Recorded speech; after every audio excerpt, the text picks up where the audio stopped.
Okay, we are back. We are now onto our study session open meeting. Our first agenda item is update on unfunded bus routes for 2022-23 school year, and we have a couple of different issues to discuss. We'll start with Mr. Dunford.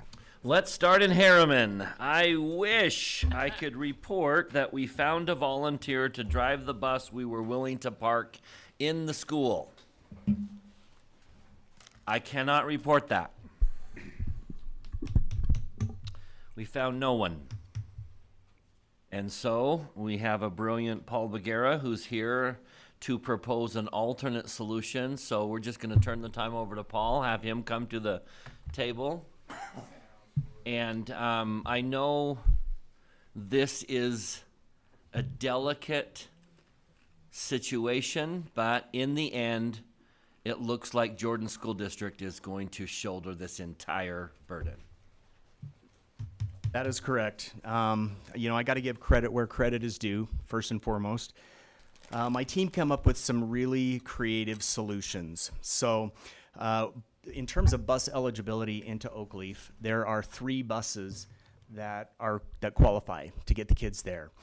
So in order to make this happen, we had to provide 2 additional buses. One bus is entirely unfunded, okay, and so the cost of that bus is $38,952, okay? The other buses, we were able to, so the state will reimburse routes and they'll reimburse bus stops. We were able to get creative enough within the other 4 buses to identify bus stops that are bus eligible for reimbursement. So the other stops come to a total of $16,727.02. If we were to provide just 2 safety shuttles, they would be out of the general fund, the board would have to approve unfunded routes for each bus of 38,000. But by finding those eligible bus stops on some of the buses, so we'll pick up some kids that are bus eligible, then we'll swing by and pick up some kids that are in the walk boundary. We were able to cut more than half off of the second bus. So a grand total of $55,679.12 as an unfunded route to Oakleaf for the 22-23 school year.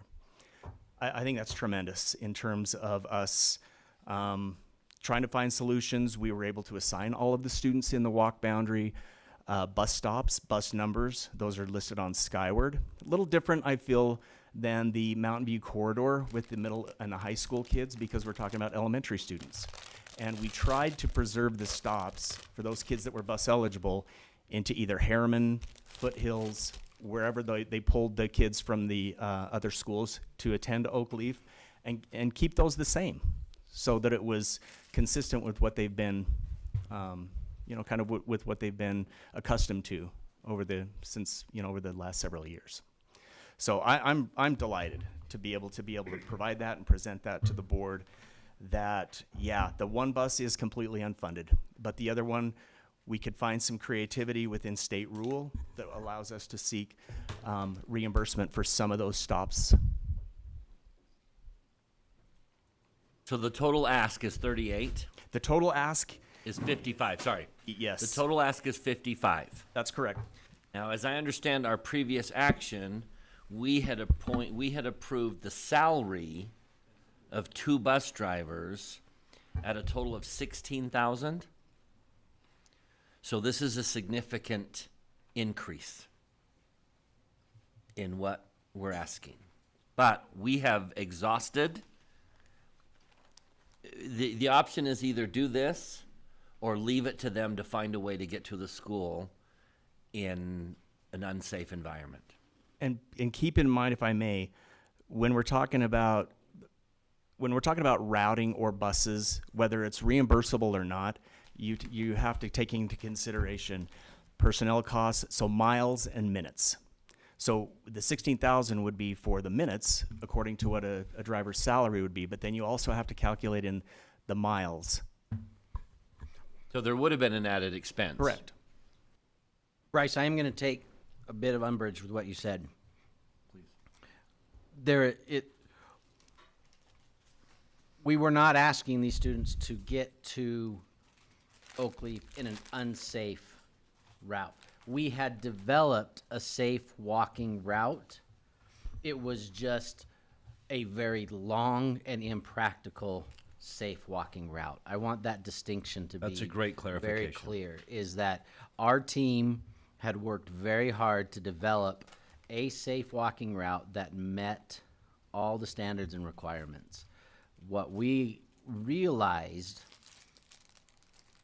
and anybody who went and drove it would understand this real quick, that it is really a long route to get kids to school. And so I want to make sure that that's clear, that we did develop that safe walking route. And to clarify my point, knowing kids the way I do, I don't think they would have followed that route. They would have gone straight to school and then been in an unsafe environment at their choice, not because we didn't provide a safe route there.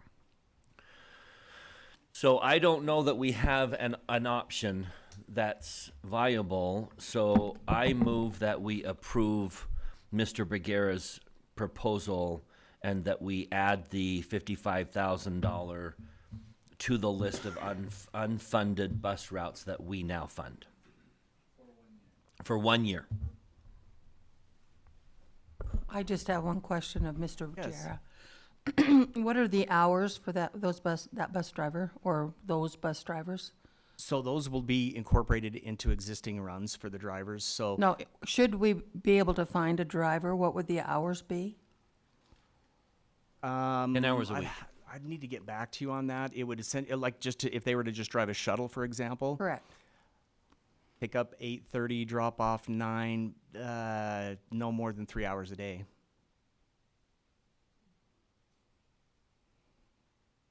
Less if we left the bus at the school. Potentially could be. But again, yeah, when we had to develop a plan B because plan A, as you mentioned, was not necessarily an option for us. Maybe 2 hours actually, just depend when they would board the bus. It's very short between the neighborhood that's going to be picked up to the school. So, Okay. good question. Can someone provide an update on where we're at? I mean, this is a temporary solution. What needs to happen for us to no longer need this bus, and where are we at in that process? It's a great question. I'd defer to Scott, maybe with the city. I know that Harriman Main is the completion of Harriman Main Street. That's correct. Harriman Main is really the holdup, and I know it was something that's been on Harriman's plan for quite some time. It's not completed now, and they've committed in our conversation several times to have that completed by next school year.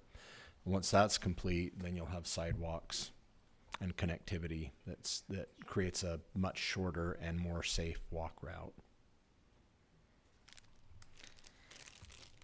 I am not asking this to cause any issue. I'm just asking this because, like we know, safe walking routes are the responsibility of the city as well. Has this conversation come back to the city to say, we have tried to work on a solution and we were willing to help out, and now how can you help us too in this cost? Many times. Many times, and you're not getting a response from them, or they're saying, no, it's not in a budget to be able to help us. What'd they tell you, Daryl, when you met with them? It did. I didn't. We haven't had a formal meeting since. I did talk to the mayor, and he did say that one of the cross guards heard about it and applied with the district as a bus driver, and is going to drive for us next year. I've not verified a name. I'd be very interested if that's the case, but no, we haven't had any formal conversation about the win-win situation we're trying to present. I think it's worthy to ask for them to buy in on part of it. And since they couldn't do finding a physical driver, then maybe they can help provide some of the cost. I think it would be important Worth asking. because I feel that everybody on our end has done a fantastic job of trying to find an alternate solution. And I do think that it is the responsibility of the city as well. And if they could help, that would be very beneficial to us. It was a very little ask that we asked for their part to make it a win-win, but But there's a long list of items we need Harriman to reimburse us on. A long list of items. And probably more pressing than this amount. Well, and if I were to go to the city, what I would ask of them is more of a commitment towards improving closer routes.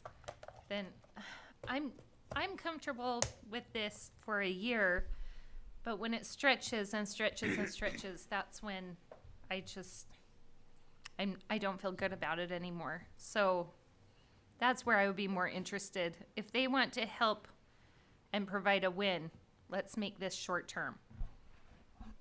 Yeah, and I agree with that. If do we have any sort of commitment from them that it will be done in a year?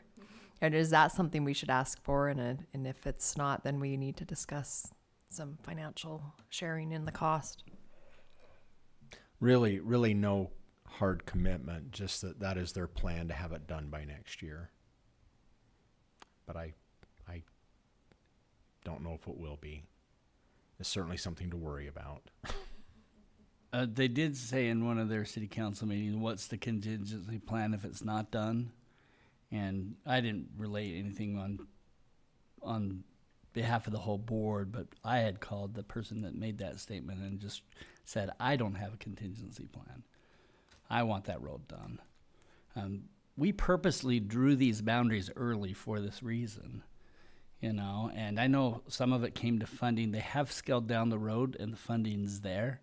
I know utilities started to go in, but then it stopped, and I think at least they could do is give us a written guarantee that we will have a sidewalk. I don't even care if the project's done, but we need a sidewalk by next year. I need to know that there's a sidewalk there and the kids can walk there safely. Thanks for adding the second part in.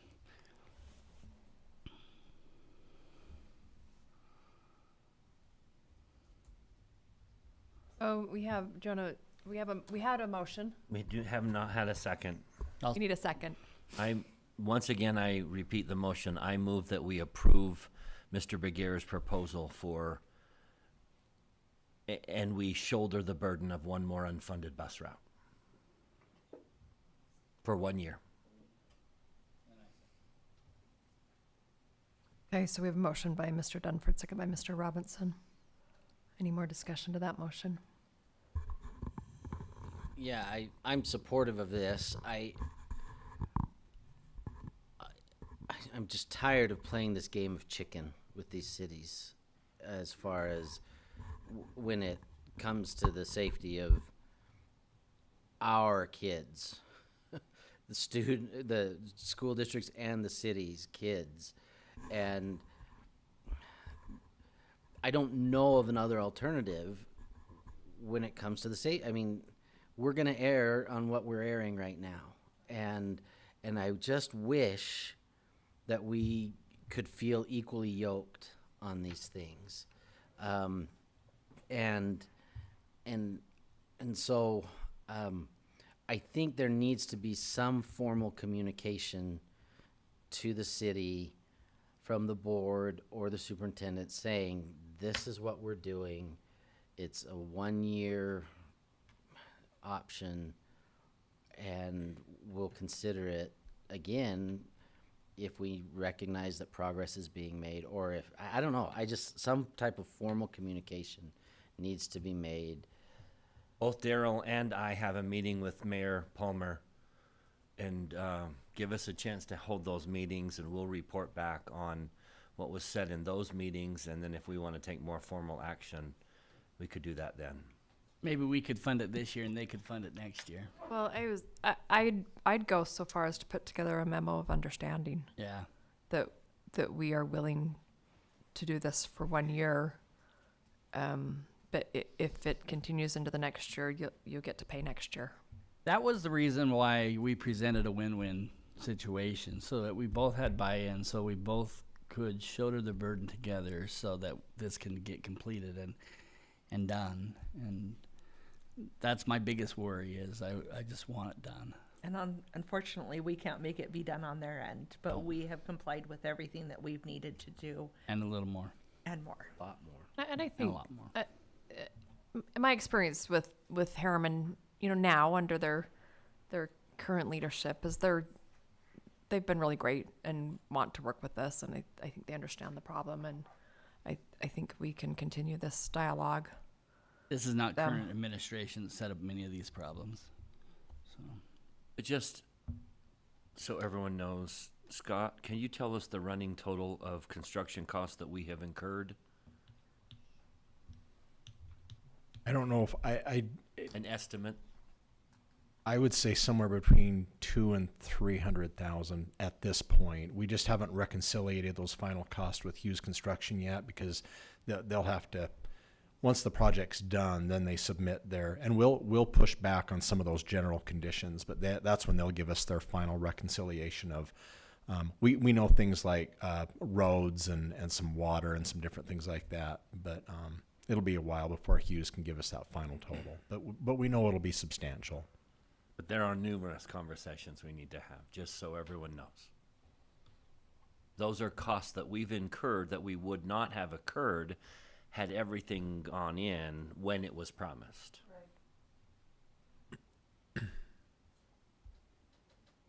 Everyone's trying to do their best. So I can vote in favor of this, but I think you are very well aware of the frustration that I am feeling, and I can see. I don't want to put words into anybody else's mouths, but just we want to be able to work together, and we can't just be the one-sided area that's working. And I also can support it, but I would like to see some discussion and then a report back to the board over the next couple of weeks, if that's your meeting, staff's meeting, where we put together something formal that outlines our exit strategy for this. What the city's going to do, or if we're going to share costs in the future, or what that's going to look like. Does that need to be a separate motion, that piece of it? I'd like to know if the whole board would like to sign it. Does the whole board feel that way? And Scott and I will start working on an actual MOU to be presented to the city of Harriman if you want to go that route. I do. Other board I would members? be okay with signing it, yes. No, I sharing in the cost is the least that they can do. I think we all just need to remember the dollars aren't the only scarce resource here. The fact that we're having to pull a third route for this area creates a bind down the road when perhaps some of our other areas that have fully funded routes are maybe too large, and we need to create another route there. That this is creating a domino effect that, while I applaud our transportation department for finding this solution, it's going to make the next solution even more difficult. And that's the, and we can't, so to do a memo of understanding saying, okay, next year you're covering the cost, still doesn't quite get us there. And so I think it's the least that they can do. And frankly, I think it would make sense to look at all of our unfunded routes and present this to each of the cities that has these going on. Obviously not the shuttle services, that's our policy, but the one that's taking the students to South Hills, I think that's another fair one. They've made progress, but that they need to continue to make progress, or this needs to end for them as well. So, Been going on long enough. They need to do more than continue to make yeah, progress. absolutely. We'll return and report, President, but if you want to take formal action, I'd be comfortable with that as well. Can I amend the motion? Yeah. I know the chair is typically not supposed to do that, but I will. So the motion is to approve the bus route for this year and then direct our facilities people to work with the city and come up with the exit strategy for this bus route and develop an MOU.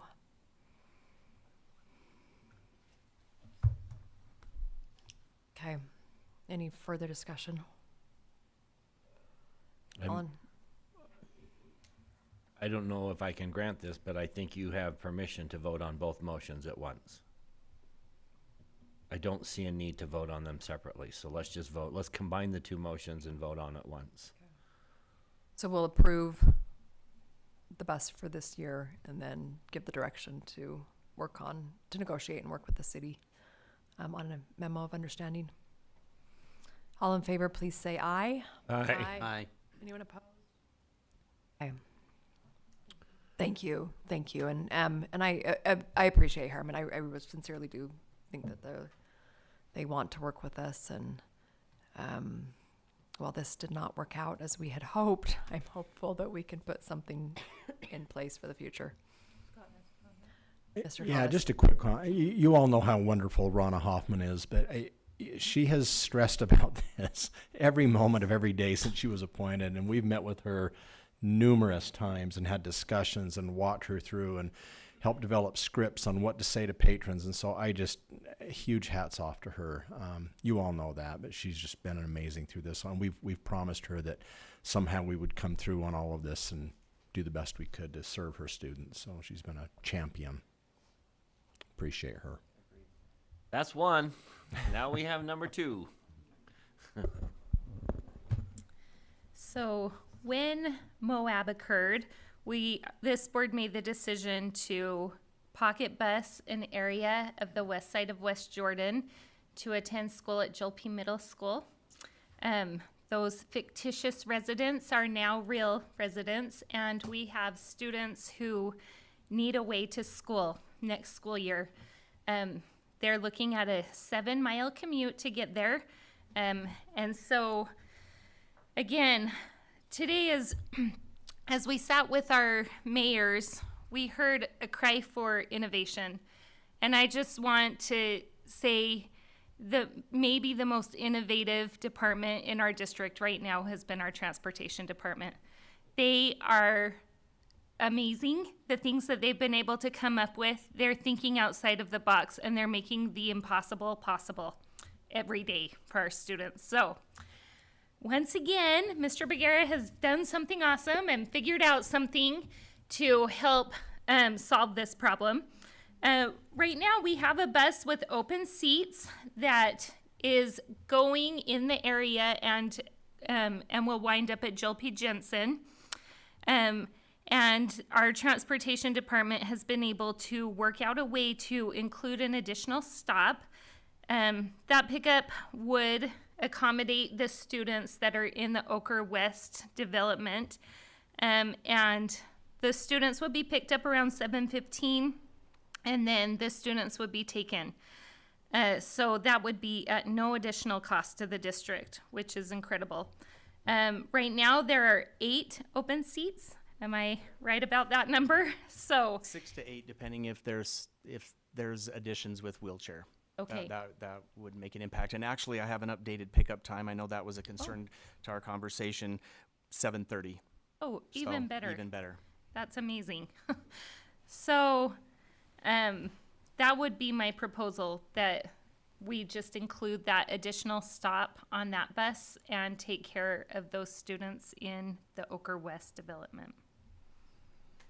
How many students did you say are needing to bus? Right now we Now? have 3, but what started as 1 at our last meeting is now 3. The area is developing quickly. I took a little drive yesterday, and we need 10 to make it a funded bus route, a reimbursed bus route from our state. So this will get us really close, hopefully. No high school students, right? Just middle school. None that I'm aware of today. But theoretically, if we get 10 going to high school and middle school, we could consolidate that into one route. I'm gonna defer to your wisdom. I think there's certainly the possibility to explore that.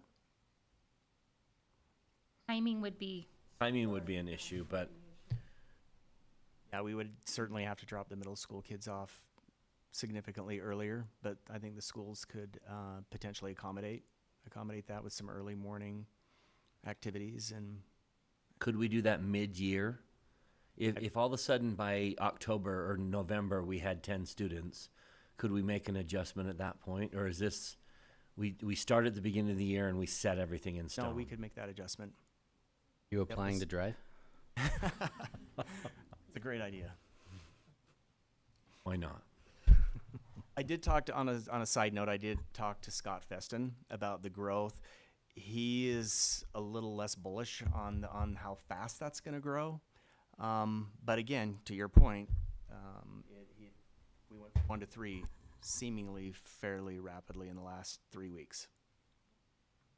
I do know that Scott met with the West Jordan Planning Commission today, and he'll have an update for this week. But the issues continue to be water shares, water rights, and just the basic nature of the economy and how that continues to evolve. if I'm not mistaken, is this area in the Kearns water improvement, so they're, I think so. I'll have to verify that, but the issue is just numbers of water shares that the developer needs in order to begin the building. so You wanna that's my make a formal proposal. motion? Sure, I don't know, do we need to vote on that if we're just choosing to use an existing resource? Yes. Money involved. I'm happy to make a motion. Yeah, I don't, I mean, yes, I don't think it technically needs one because we're not allocating many, but let's make it official. Okay, so I move that this board approve an additional bus stop for the students in the Ogre West housing development in order to take them to Joe P. Jensen this school year. I'll second. Okay, is there any discussion to that? Further discussion to that? All in favor, please say aye. Aye. Opposed? Thank you. Mr. Bajera, question? One comment, thank Comment, you, thank you. President Miller. One thing that I just want to make sure that everybody understands, and really this was a real challenge from the superintendent, and I absolutely appreciate that, was to think outside the box in terms of finding solutions between special education and general education. So I just want to make sure that all of you on the board understand that this is a dedicated special education route for the purpose of picking up general ed kids. Okay, excellent. So they get the best company in the district I on their agree. drive. Thank you. And the coolest buses. Yep. And it's a regular size bus, so it's the.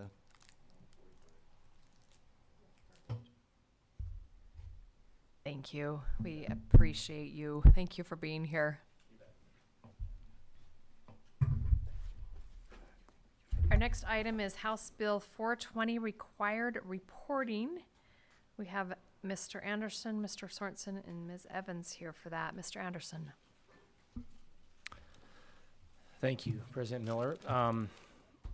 We're here tonight to report out on House Bill 420 that passed last legislative session. The law went into effect May of 2022, just recently, a couple months ago. But it requires that we report out certain types of information to the school board prior to the beginning of the year. So this is the board meeting in which we have to do that. And while Mr. Sorensen is pulling it up, I just want to acknowledge the work and the effort that both Mr. Sorensen and Mrs. Stacey Evans have put into this, particularly Ms. Evans with her knowledge of Title IX and crunching some of the numbers and working with the schools to get these numbers in a relatively short amount of time with a new bill and some complicated requirements. I just want to acknowledge her efforts with this and appreciate her.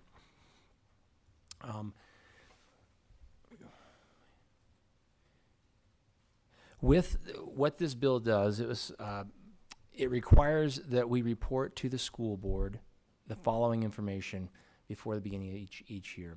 And this bill required us to look at the numbers and the types of interscholastic sports available at each school by gender. And then we had to look at the numbers of students participating in those gender-designated sports by gender, and the amount of spending that was devoted to each gender-designated sport, and then provide you with an evaluation and comparison of both practice and game facilities used amongst the gender-designated sports. A couple of caveats with this.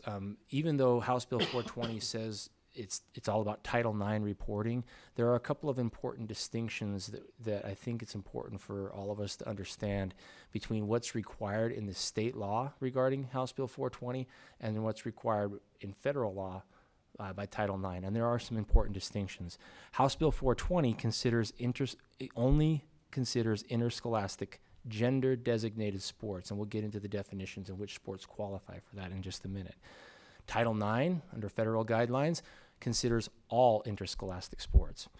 House Bill 420 under state law compares the percentages of participants in male-designated sports to those participating in female-designated sports. Title IX requires us to look at the opportunities for males and females to participate proportionate to their respective enrollments, if that makes sense. It looks at the proportionality of it. And in this plan for the state law, it requires us to have a plan of action, only a plan of action, if there's a discrepancy of greater than 10% between participation between the gender-designated sports. And we will report out to you exactly what that looks like by school. Under Title IX, there is no such requirement for a 10% designation, and nor is there a requirement for a plan of action. However, we have to look at the history and the practice of the programs and how we're expanding to developing interests, to the abilities of the underrepresented sexes in the sports, or look at full and effective accommodation of the interests and the abilities of the underrepresented sex, whichever one that may be. So some important distinctions. They're technical, but they are important, as we'll get into in just a minute. And I'm going to turn it over to Mr. Sorensen to explain some of the reporting requirements here. Okay, yeah, so as we have gone through this and identified specifically those gender-designated sports, you can see up here what those are in each of the seasons. So you've got your fall sports listed there, you've got your winter sports and your spring sports. I think, in my opinion, a big note, as you can see below, so here you have 12 girls sports and 9 boys sports in those above. But more importantly, you do not have baseball, cheer, or football information included in what you're going to see on the next slides, because those are not gender-specific designated sports, and anybody can participate in those.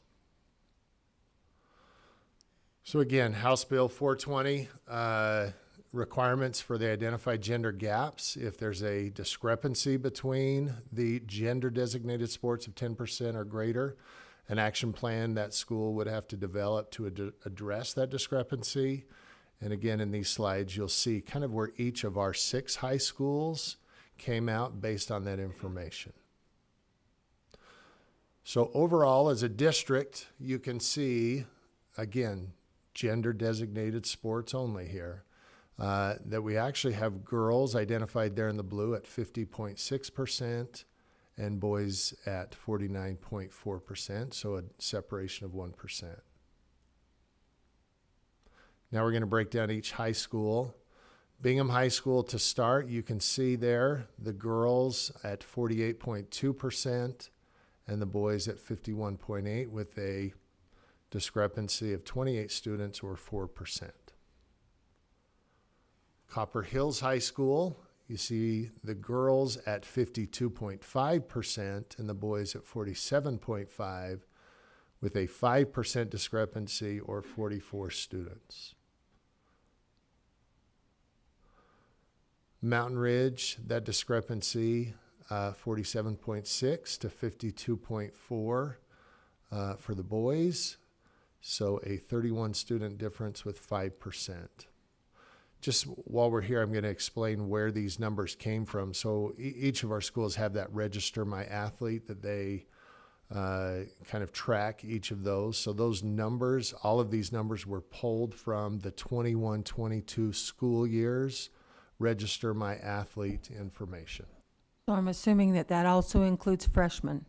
It does. It includes anybody that is involved or had to go through the process of being registered through Register My Athlete as a UHSAA sanctioned sport. Riverton, you can see here the boys at 53.5 and the girls at 46.5, a 60 student discrepancy at 7%. And West Jordan High School with the girls at 51.9% and the boys at 48.1, or a 20 student separation or 4%. And our last high school is Harriman High School. So you can see here that this is our only identified high school that exceeds that 10% discrepancy, where they actually have girls of 57.1% and boys at 42.9%. So with 109 student separation, or 14% between the girls and the boys in these gender identified sports. So what does that mean is Harriman High has to come up with a plan.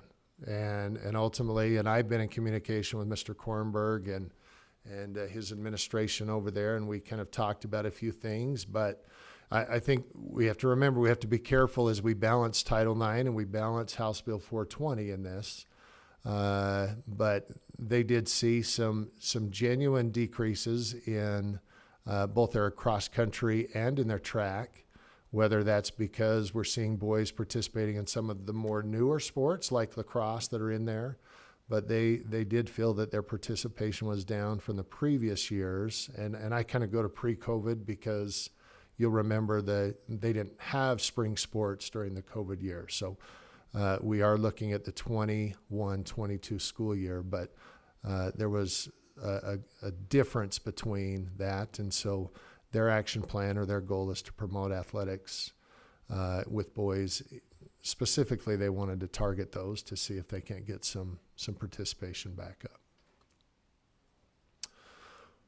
Okay, so now we're going to move into what is identified as the spending devoted to gender designated sports. And just a quick overview of how we came up with these numbers is we identified or took off of our fee schedule the required fees that each sport identified as what they need for that particular sport. So as you look at that, and you can see through each school, and we'll eventually we're going to break down and kind of look at the sports, but you can see where the spending is for these gender designated sports.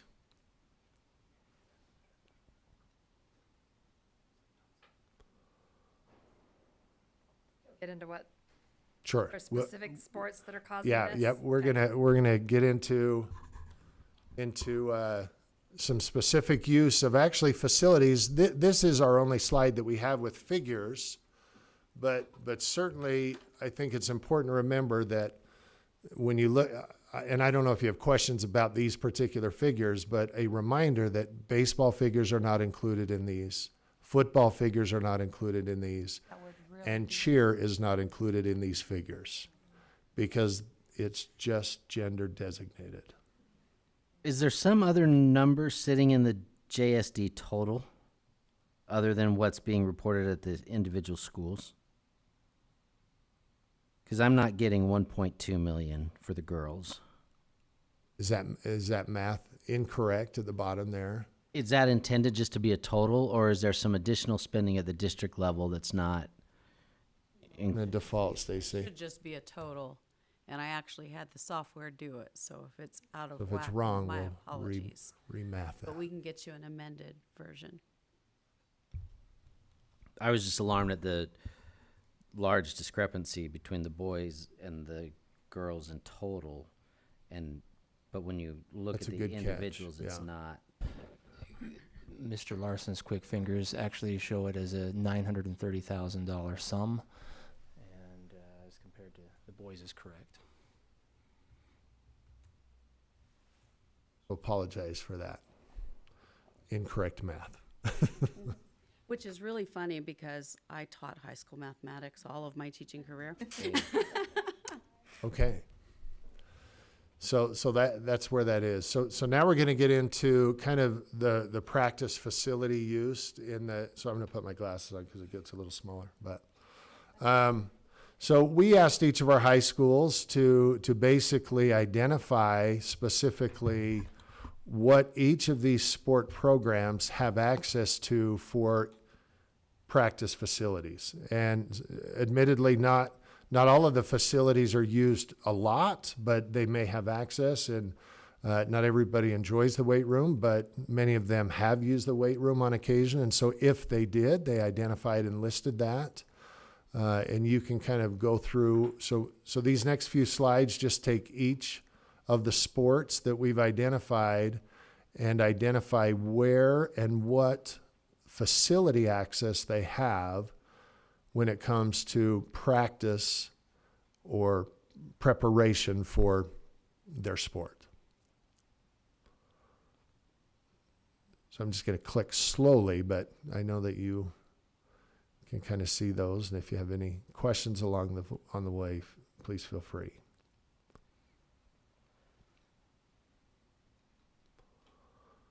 So here you're looking at drill and golf. Reminder, all of our golf teams are off-site for kind of where they're going. I think that's another unique with, you've got cross country, you've got golf, and that many of those venues are used off campus because they're cross country or running distances, and golf is at a golf course. So. And swim is at rec centers. So here you're looking at lacrosse and soccer.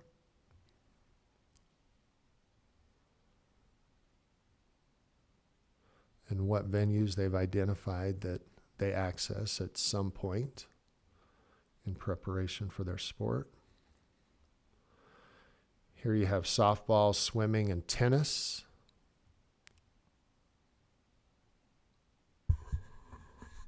When you say stadium, does that mean the football stadium? They run the We bleachers. don't call it a football stadium. We call it an athletic. I know that. Yeah, I do. quoted But yes, that is I what quoted it. that's what they refer to. Yep. So girls wrestling is solely in the stadium at Bingham? Oh, let's look at that. You're ahead of me. Okay, so wrestling. Oh, sorry. No, did I miss wrestling? Okay, we're getting there. Wrestling. So Bingham says wrestling room, stadium, main weight room. Girls? That's what I'm seeing on Bingham. Wrestling room, stadium, and main weight room. Doesn't it say just stadium? Or am I up You're looking at No, game. you've gone. Oh, down you've farther. jumped ahead to Game. game. Sorry. But that still seems weird that wrestling would be in the stadium. So when we get there, let's look at that. So is girls basketball at Bingham. Okay. Playing outdoors, huh? Them big crowds. That's all Okay. So we're jumping now to the game facilities and what they are, but I think that's. Oh, go ahead. Yes, Mr. Young. I am curious about the wrestling. So they all just list wrestling room, and then, so are you telling me these teams are sharing that room at different times or at the same time, or are there actually distinct wrestling rooms that they're using? There are distinct wrestling room, depending on the school, right? So some have a distinct wrestling room. Some are using it, and I just want to, if we look, some of them have identified like a multi-use area, or they've identified, the small gym. So they're pulling mats out to be utilized in the small gym, or they're pulling mats out to be utilized in the multi-use area. But what this would indicate is that there's a equal level of sharing of those facilities between the girls and the boys. Okay. I find that somewhat hard to believe, and I wonder if one group is getting the wrestling room and the other is getting the multi-use room. And here's what. Somehow we're saying, oh no, they all get access to it. Right. So this has been a good praxis, right? I mean, a good process for us to review that, because I've had these conversations now with schools with that very question. And I would say that is not accurate, that there are one group using the others. And so we have worked to remedy those concerns we're working to identify exactly what you've said, is that, so I need you to help me explain to a girls wrestler, you know, and a boys wrestler. So some have made an adjustment. For example, they have a class period during the day, and so they're looking at offering for this upcoming school year, looking to offer a first period girls wrestling in the wrestling room and a fourth period boys wrestling in the wrestling room, to try and better provide exactly what you're describing. Because there are concerns of not equal access to these similar facilities. Right. Yep.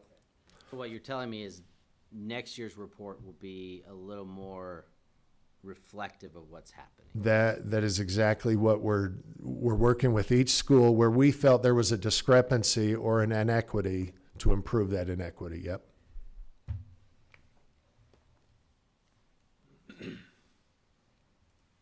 Okay, game facilities. So yeah, if you're going through and you have a question, let me know if there's one of concern. Marilyn, you had mentioned if we have a mistake in here. Bingham girls basketball plays their Bingham? games in the stadium. Okay, so I'm gonna defer. Stacy, any help with that? We're very innovative in our district. We like I said, we tried to dissect this as we went through it, but certainly we know that is inaccurate. Right.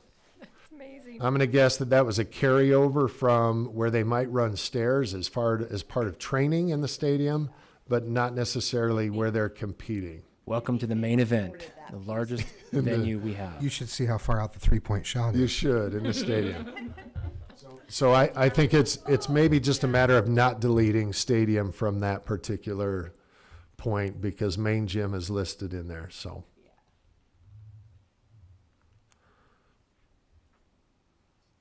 Any others you're catching in this process? Just the Bingham girls wrestling. There's no other facility That is listed. the only one for them, yes. That's why it caught my eye. Okay. Yeah, I'm gonna guess that is also in the gym, and I know that they use the gym for these wrestling matches, so I apologize that is not listed here in this.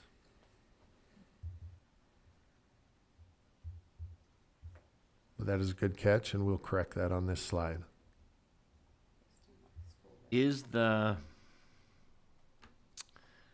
I'm sensitive to the boys and girls soccer playing at different seasons. Is that the main explanation as to why perhaps the girls perform at feeder middle schools and the boys don't? Is it a season thing, not a...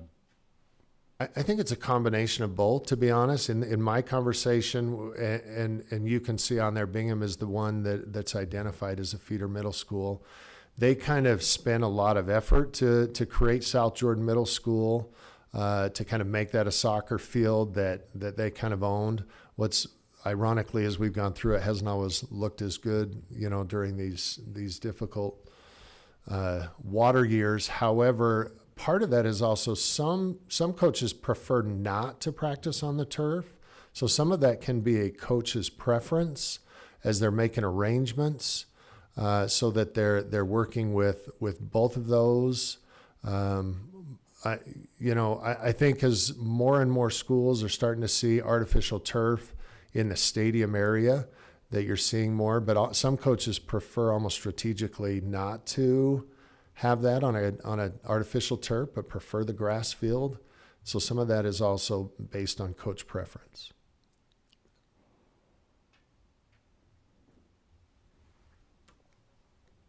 Just another one to look at. Bingham track and field for both girls and boys are done in the main gym. I don't know if that's true. That is not true. So those will be outside as well for the games. For the games. And volleyball girls are, as we've identified, not in the stadium.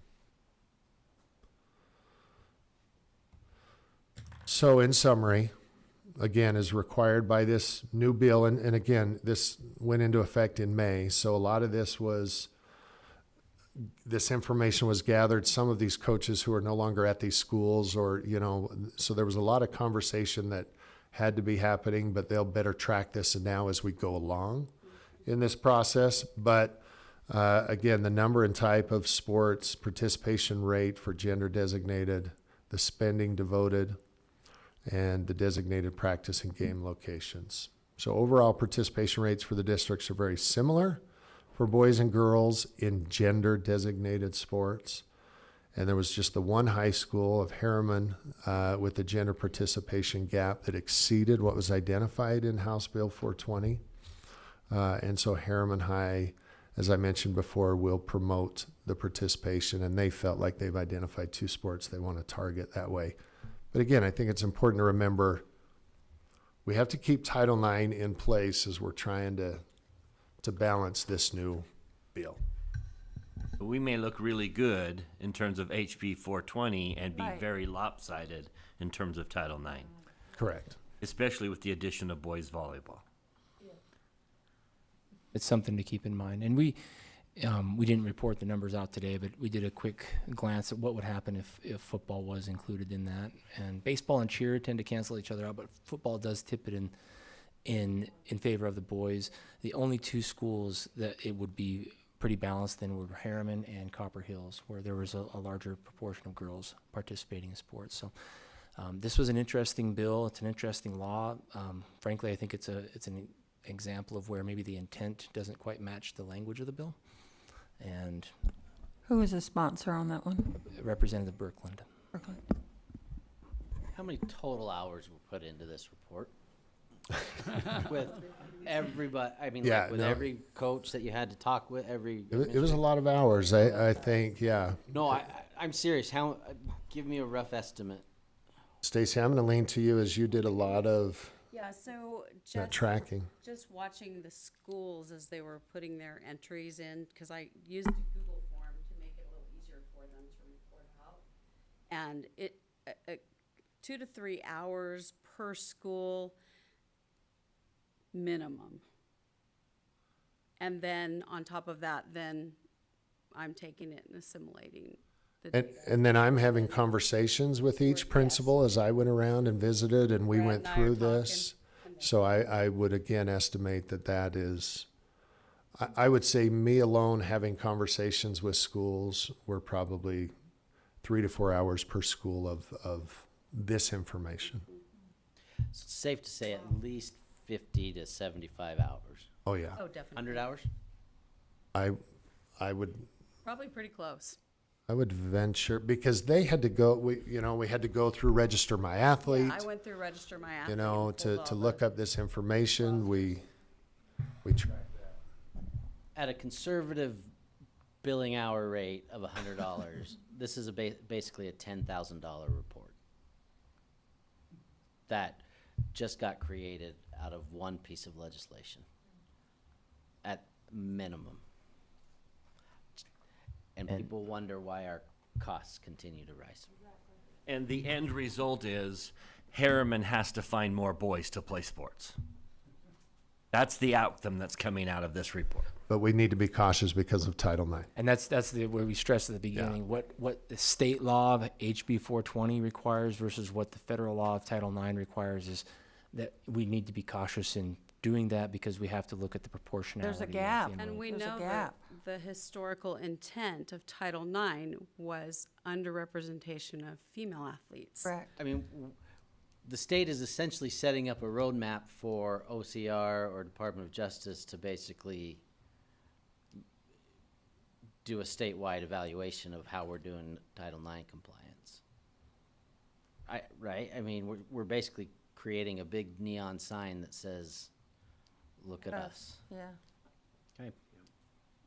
And is anyone getting back with Representative Birkeland and suggesting changes to her bill that she may want to make this session? It's something we Good can question. work with and have a discussion with her. There were 18 co-sponsors on this bill, so. And just to kind of go along with what Mr. Young said, I'm assuming that all the work that it took this year is going to be, the amount isn't going to be as large next year, but not by leaps and bounds, maybe by a couple of hours.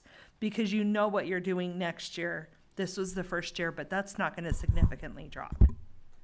But additionally, you can take what Mr. Young said and times it by the 44 districts in the state. Oh, shoot, yes. That's an incredible cost statewide. I'm assuming she and probably all the sponsors thought that they could just get online.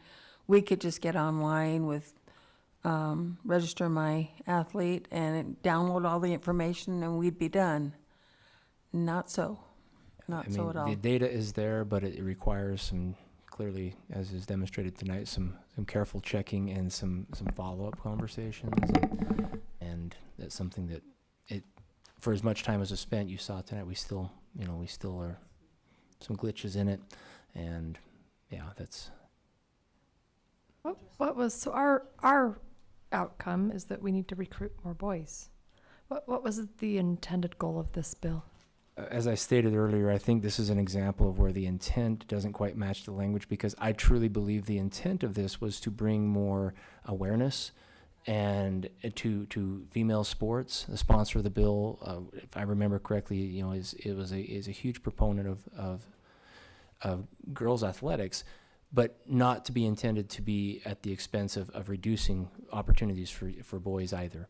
I think the intent was to promote awareness, to promote girls' participations, and the intent, again, I don't know why it was labeled as gender-designated sports, because anybody that's familiar with Utah High School Activities Association sports knows that football, baseball, and cheer are not gender-designated. And so why they chose that language, I can't speak to that, but that's, again, the language of the bill versus the intent of the bill.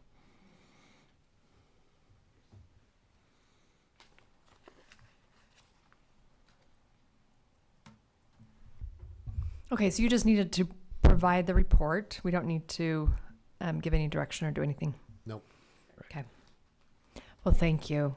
And thank you for all of your time and effort into this. Okay, our next item is discussion on perspectives and insights gained from truth in taxation hearing. We want to hear from board members on any insights you have, and particularly anything you think we need to do moving forward. We also want to talk about how we're going to create accountability for this tax increase. We've, said to the public how we're going to spend it. We want to have a discussion about how we can build in some accountability to ensure that that is where it is being spent. Does anyone want to start? And I guess there's two pieces then, insights and accountability.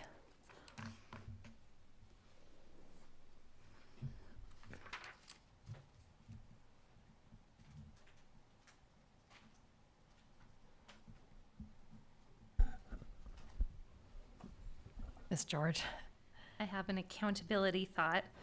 I hope that by hiring additional counselors, this becomes a more manageable ask. But I've received a couple of emails this week from the community saying, yes, we see the value of our counselors, but to be honest with you, my kid never meets with them.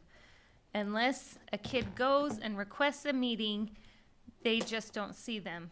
And so I'm wondering if one goal that we might be able to set is just meet with every student one time this year. Let's just have a standard, everybody gets a scheduled meeting or something like that that opens that relationship up. Because if I don't know my counselor, the odds of me going to them when I am in crisis are low. Is that set up already? Because my daughter told me that I think it's yearly, isn't it? And I wonder if it varies by school. I don't know. This is all me taking Yeah, feedback. the student education plan, the SCP, they need to meet with the counselors annually on that from a certain grade level, from 8th grade on up.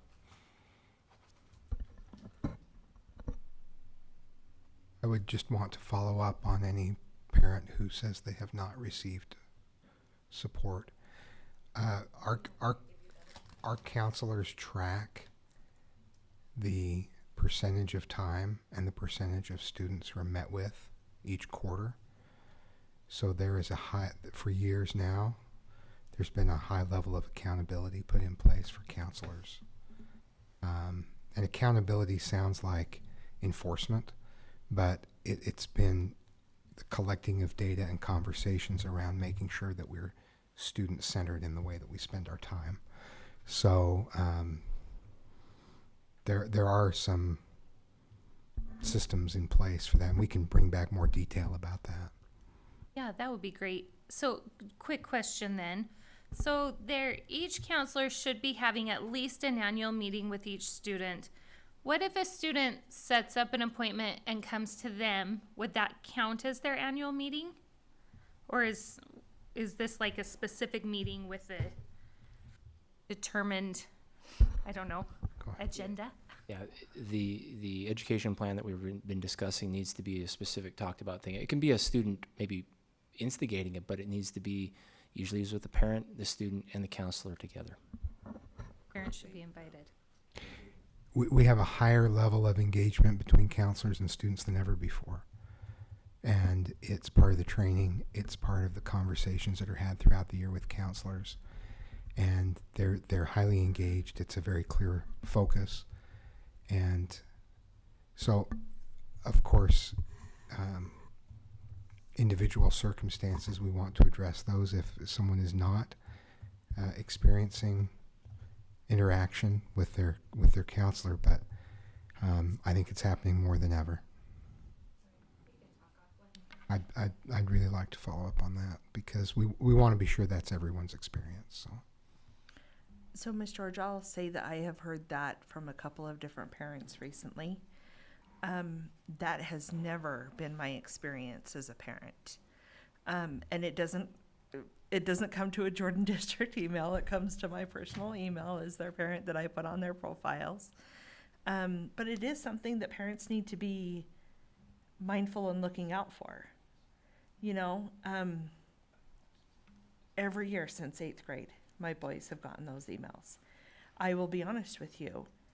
It caught me off guard the first time. And I wonder, I don't know how we can do this, but I do think that for parents that have first-time students that go into the 8th grade, that's not something that they're looking out for.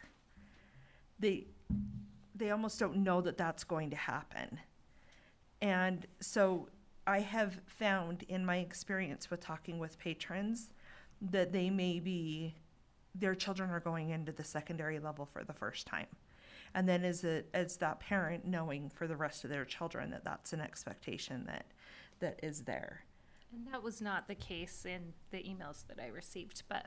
Okay. That's the system that we have set up in place. We have ways, that's the expectation, that's the training, that's what we track.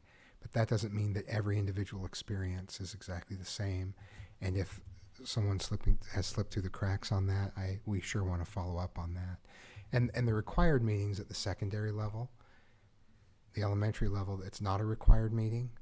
So, and that's a new program, so we'll be able to give you what the expectations are on that. But the required meeting is for all secondary students. And help me understand why it starts at 8th grade. That's the state requirement. I misspoke. We used to call them SEOPs, Student Education Occupational Plan. The correct term is Plan for College and Career Readiness, PCCR, and they meet with them every year. But Plan for College and Career Readiness. SEOP, PCCR. They do start in the 7th grade as a group, but then it becomes individual at the 8th grade every year. And to address your other question, Ms. George, it hasn't been my experience that that students aren't allowed to get an appointment with a counselor other than their SEP or whatever we're calling it. If they need to see a counselor, that does not count as their required meeting. They get to go in and meet with a counselor as needed. But I'm assuming a lot of this funding is for counselors at the elementary level, and I'm assuming that will be a completely different role. That won't be part of the job description to see everyone every year. Is that correct? Right. But I think it would be, you would anticipate counselors in every class and every student knowing the counselor. Yeah. And even though parents are involved in the actual meeting with the parents is about every other year. The counselors will meet with students every year, but it's required to meet with parents, either in group or individual setting or with the parents. And they're on a schedule, so that's how it works throughout the year. I've got it pulled up here. See, 7th grade, they meet as a group. That's where it starts. And then 8th grade is with the individual. 9th grade, they meet with a group and individual as scheduled by the parents, with the parents. And then 10th grade is with a group in a classroom setting. And then 9th grade or 11th grade, junior year, it's individual again. And then 12th grade end up being individual because they're trying to get the kids graduated, and they're meeting with them, making sure they're on track. And so it's an individual effort. But they do meet with them every year in some way, shape, or form from the 7th grade on. Sounds like one thing we may want to do to provide some, transparency, accountability to the public is have a report on the role of counselors and, what's to be expected and how this is going to help our district in the future. And I may also add, counselors, there are some students, either at the parent's request or just because the student needs extra support, the counselors will meet with them many times a year individually to discuss the PCCR, make schedule changes. Students have career ideas or interests that lead them to things. And so, on average, the one is the baseline, but many students have multiple opportunities to meet with counselors, and it can be done at a parent's behest and their request as well.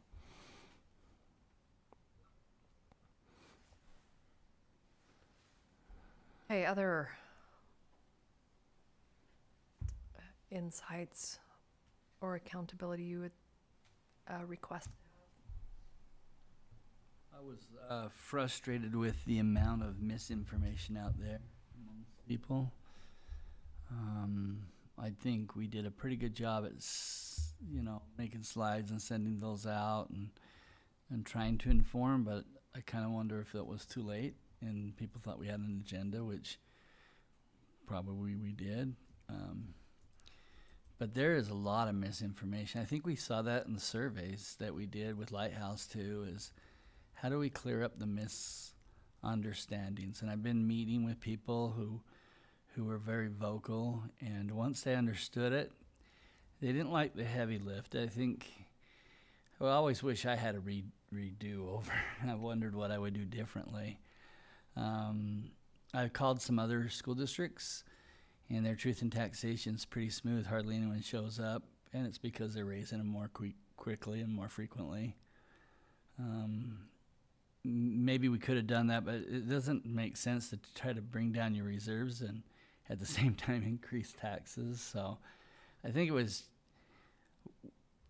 people don't understand, and I still think they don't understand, that this was a long process, many years. We talked about it in every budget hearing. This was not a knee-jerk reaction. The timing was not great. The crystal ball didn't work. But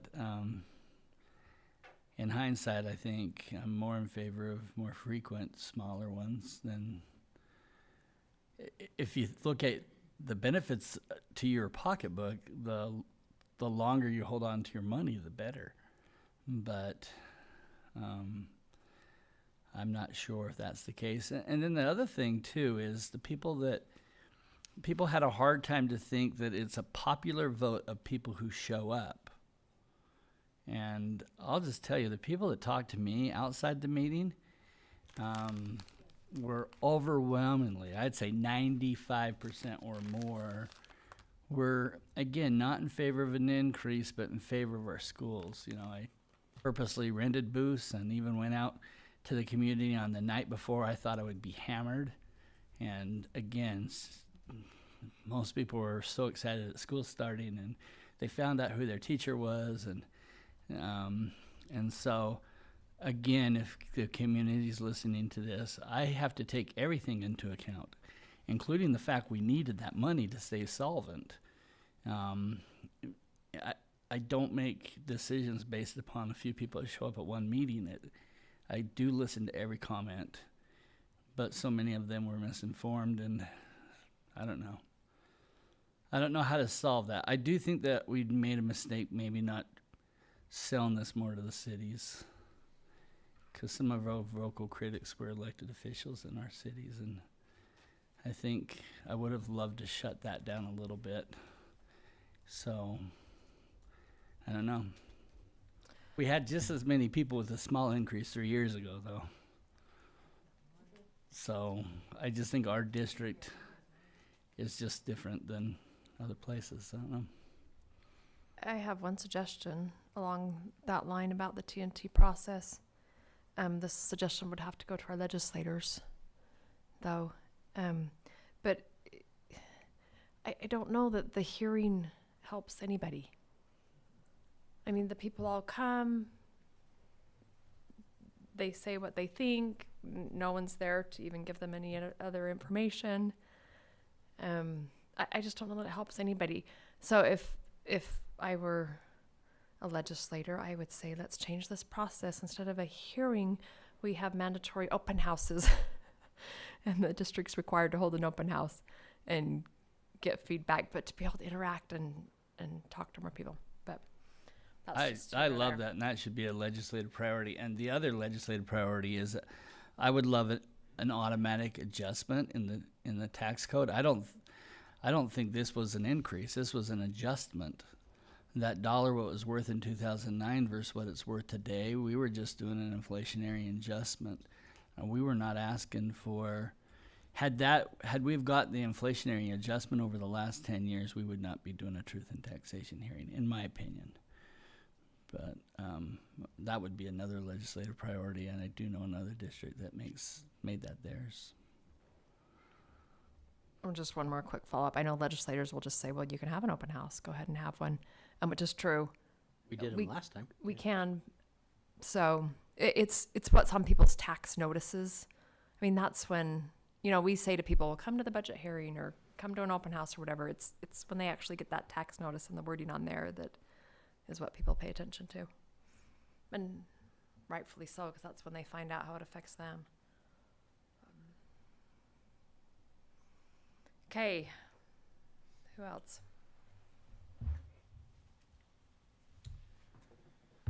I don't have an answer, just an observation, and I think there is some truth to their accusation that we hide our budget, in that when we usually talk about it, we're in closed session for negotiation.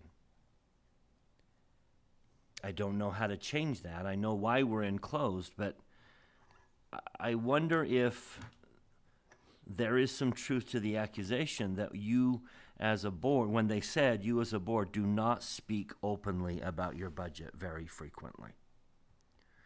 Especially the debate and the struggle and the how much and what's too much.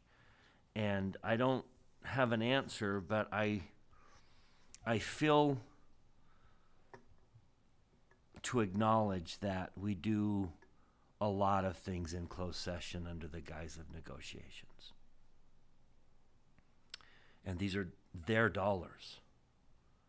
And they have a right to hear our discussions about how those dollars are spent. And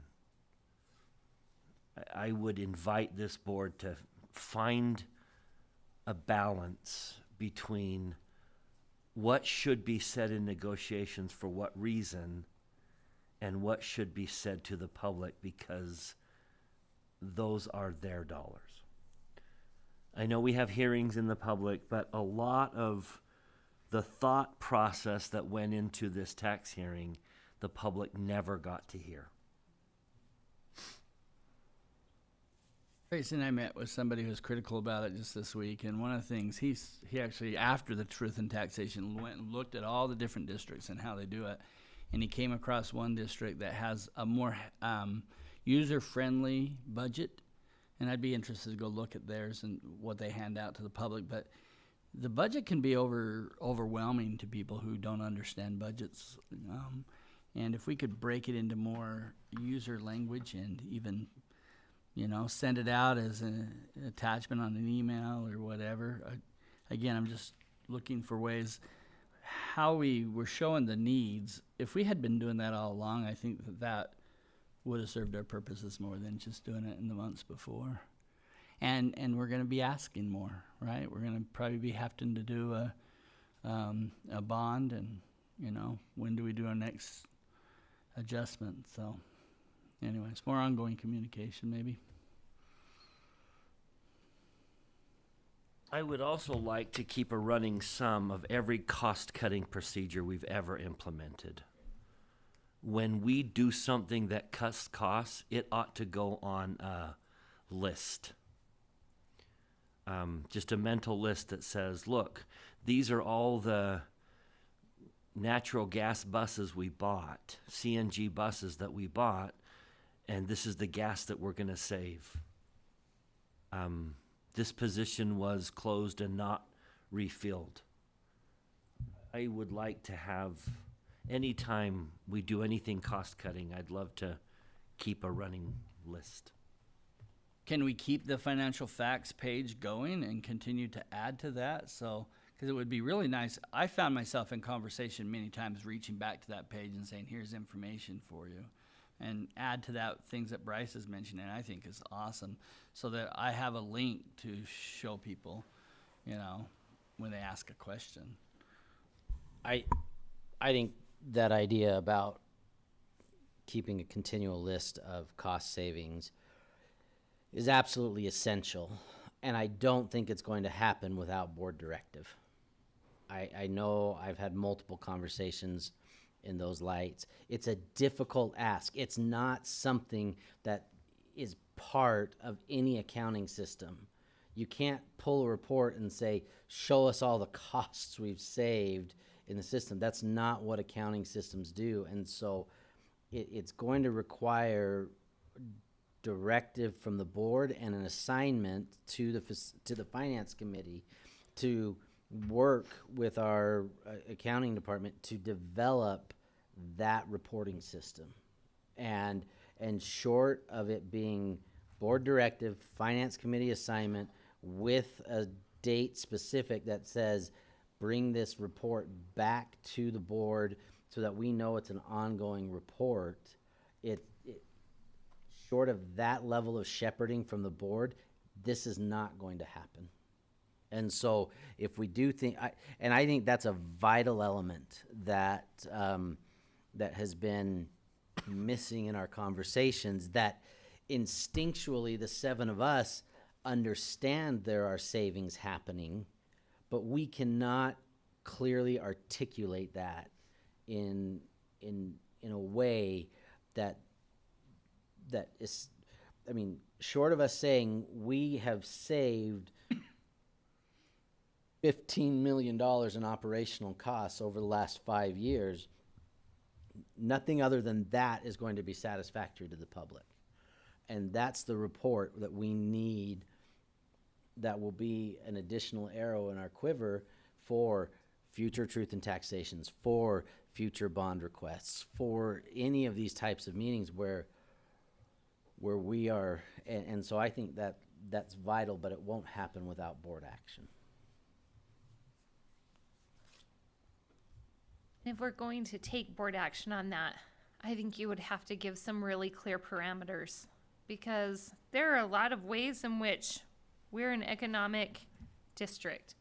We may have a different rate of pay than another district or something like that that is hard to quantify. I don't know, where do you start?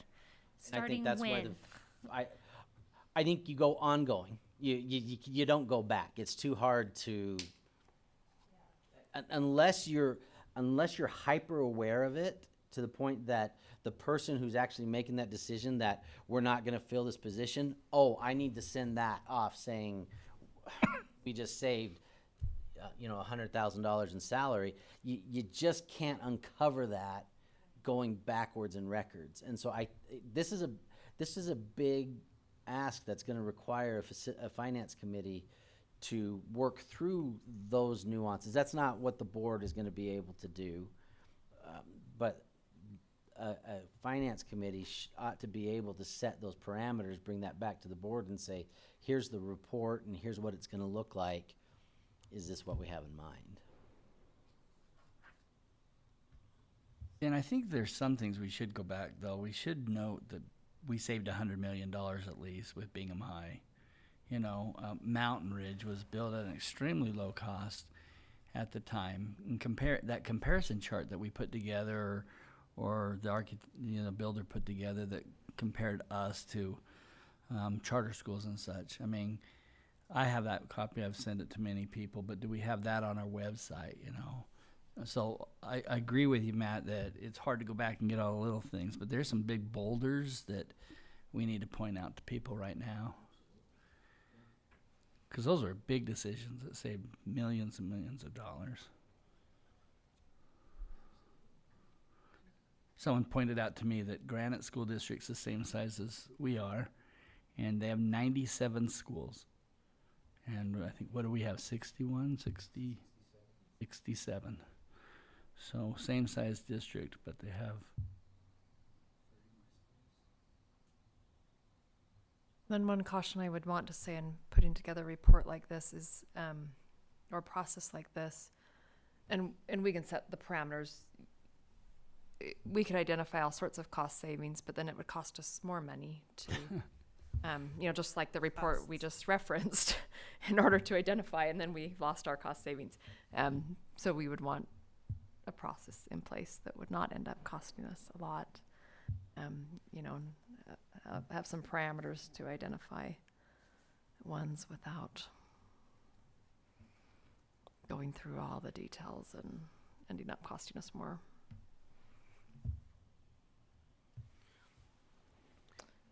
President Miller, with regards to insights, you had voiced some significant concerns over the process.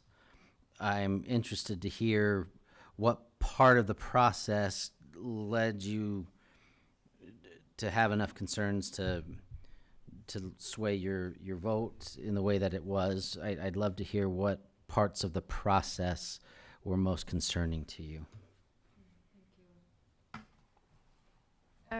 Part of it, a couple of things have been mentioned. I've always favored more all along smaller increases more often, so that's a piece of it. Part of it also is so much of it was done in closed session, and that is a concern of mine also. And then just the size of the ask creates a larger need to really be more thorough and more analytical about the budget and about, is this our only resources? Go to the taxpayer with this. Have we looked everywhere else? Have we overturned every stone? And we had we have talked about an increase for a long time as far as using up our reserves. And I agree, you can't go out and ask for a tax increase when you're sitting on big reserves. And so that was a very thoughtful process. And we knew that was coming. It didn't come exactly when we thought it was going to, but we knew that was coming. But a lot got tacked on to that in a very short period of time. So what would you have done differently had you been able to control this process this time?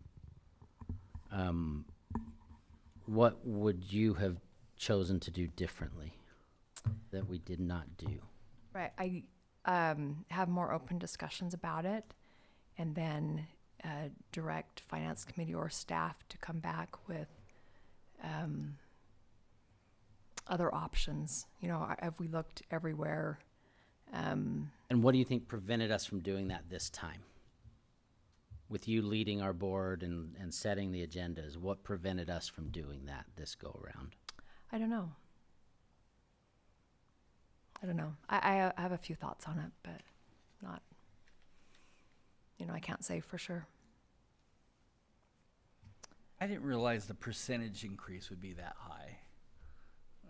I knew it was a big ask, but it was larger when I opened up my bill than I thought it would be. The 23%? That in finance committee as to why that was. Do you remember that conversation that we had? that part of it was coming from the sunset of the equalization bill. Oh, yep, I do remember that. And we have to take accountability as a district towards that percentage. So it's not the full 23 that's, Ours was 15.19%. yeah. But I do feel, I respect your thoughts, but I do feel that Finance Committee, we really did look at all of the funds and we did look at all of the money, and we have been evaluating how that plane is coming down, and so. And I understand that piece of it. It was what we tacked on in a very short period of time. That piece of it didn't go through that long process. And my experience, how I got involved in the board in the first place, was with that first bond. You know, it was very large, and I was involved with PTA at the time, and I was all for, you know, we need more school funding, we need buildings, let's go, let's do this, and I learned a lot through that process, and it failed by a long shot. And it's not that everything on that bond was not needed, because the vast majority of it ended up getting done eventually. But that experience always weighs in my mind. Between the bonds, the district went through quite a process in order to regain trust with the public, and made a lot of changes and involved people in committees, and really did fantastic work in between the two bonds. So that's always the experience that just weighs heavily on my mind is you know, what more can we do? And is this, you know, is just asking the taxpayer for the money the only answer that we've got? So I would say going forward, I am concerned about the next bond that we will need, and concerned about whether the public's willingness to pay for that. I would like to, a couple of years ago, we had talked, and the previous facilities committee had started a process in which we put together, or we were going to develop some committees to actually look at our buildings and their utilization and their design, to ensure that, you know, they're still meeting our needs, and this is the type of building that we want to move forward with ahead of our next bond. That's one of my suggestions. I would like to resurrect that idea and go through another building design process, not to the extent that we went through before. I mean, before was very extensive and resulted in some cost cuts, which were great. I don't know if we'll find another 17% to cut, because that process was so thorough last time. But I would like to resurrect that idea, and that we put together some stakeholder committees specifically on buildings and building designs. And there was a lot of information, or a lot of, I guess, misinformation from the public about our buildings, things that they perceive as being, you know, like, wow, this is really expensive. They're actually, a lot of the things that they mentioned were actually design savings or cost savings things that we have in our buildings. But it would be helpful to bring the public along on that. So that's one thing I'd like to see moving forward. The other thing we talked about already, doing a portrait of the graduate process, so we can involve our community more in determining, you know, what our mission statement is and what we are wanting to accomplish in our education system, but to involve the community in that process. So those are two things I'd like to see.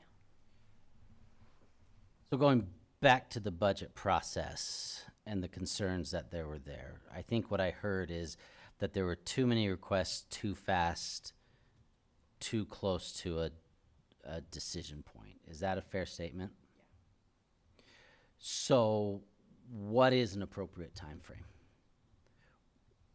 What can we charge our finance committee, our board with?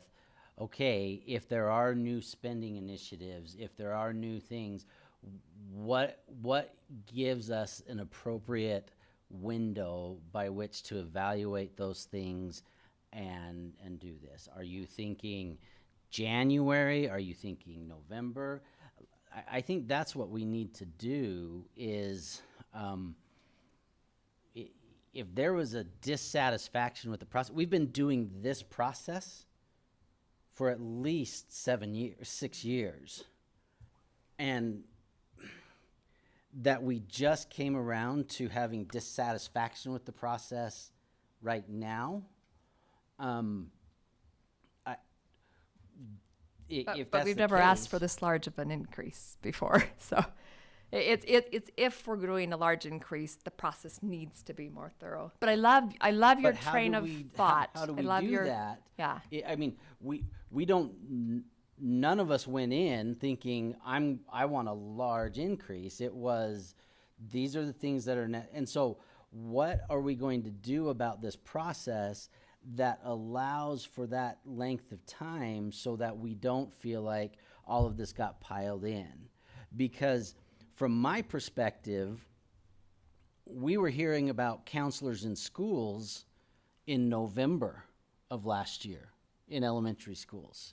So where is that time frame? And what can that expectation be? And I don't know if we can answer that tonight, but I think that's a very healthy discussion to have right now, because if we wait until January or February again, we're too late. And so I think this is the point in time to give some direction, if that's a finance committee thing, if that's a leadership executive committee thing, that there be some sort of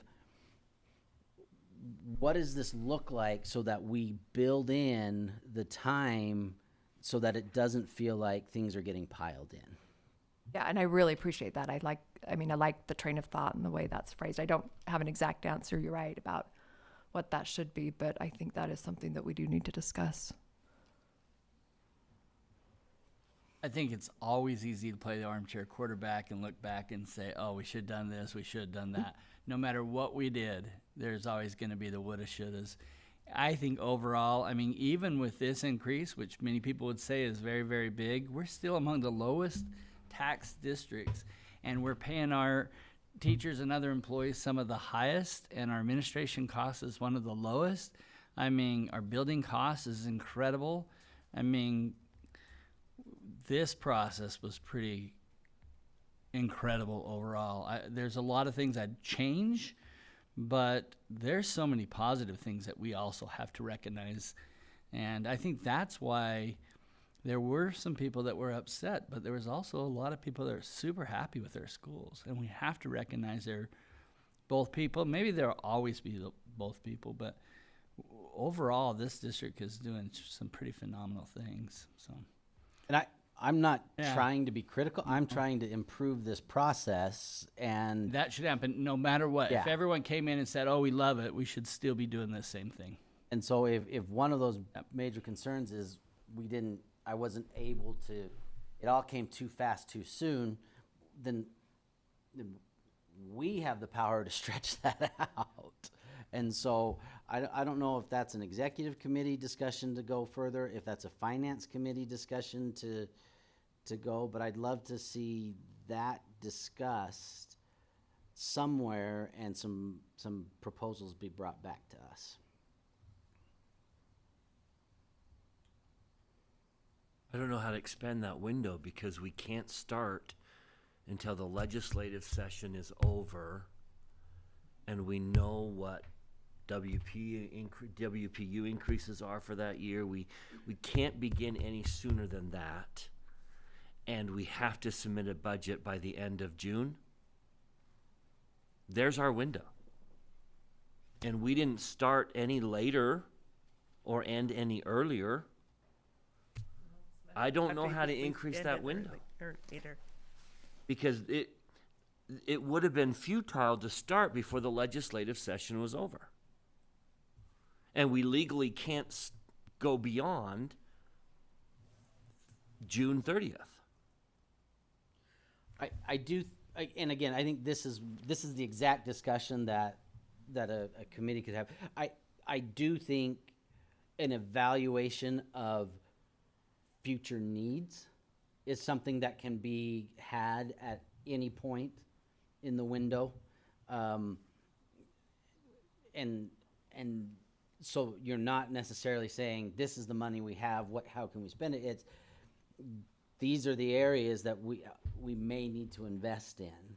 And then those questions, so I think there's some things we can add up, and we could spend all night in this meeting talking about it, but I would love to see some committee tackle this and bring something back. I don't know which committee that should be, but. Okay, we'll make assignments at the end. I think we've got a lot of good ideas here. Other insights? I do have one more, I guess, request that I would like to see going forward. A lot of our goal as a board has been to provide better support for our teachers and take things off of their plates. I mean, that was one of our, when we went through in, January and listed our priorities, that was it, taking things off of teachers' plates. I don't know if there's a way to measure that, but I would love to hear back from our teachers after a year or whatever the time frame is, to know that these things are helping, these things aren't, or maybe this is the biggest impact is this. I would love to have that sort of feedback. So I'd love to piggyback off of that with regards to accountability. So what we've created, what we've presented, and what we've created, particularly in the elementary schools, is we have now created an environment where we have a principal, we have an assistant principal, we have a counselor, we have a psychologist, Coach. and coaches in every school, all with the intent to free up kind of two sets of people, to free up the teachers, to allow them to do what they do in their classrooms, and to free up the principal to be the instructional leader of the school. Right? To be in that classroom, to be observing, to be leading out in that instruction. I would love to see some report by November, how many of our elementary schools are fully staffed in those 5 areas. I'd love to hear some anecdotal. There's not going to be really any empirical data by that point, but anecdotal data as to what is that doing to free up the principal. I'd like to, by November, we ought to have some type of at least anecdotal evidence as to what this is doing for some of those fully staffed schools. And if teachers are already feeling it by that point, I'd love to hear that. I don't know if teachers will feel it in that quick of a time. Teachers are going to feel it by spring, hopefully. But I think that's a start, is that by November, it would be really helpful for me to know how staffed each of these schools are with those 5 supports, what each of those supports are really gelling around their role in that school. What is the counselor really doing in the elementary school? What is the psychologist? That was a brilliant question by Tani. Is okay. These all sound kind of familiar. So how are those solidifying, and what's I don't think it's impractical to have something like that by November.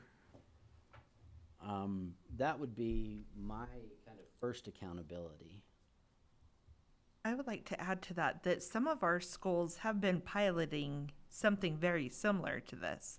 Are those schools working with other schools to let them know this is kind of how we utilized this person, and this is how we found is more effective for our school? And I understand each school has their own unique circumstances, but I think those schools that have already been piloting it are a great example to the new schools that could help to bring back that information. The pilot schools with the new schools and kind of what they've gained from each other.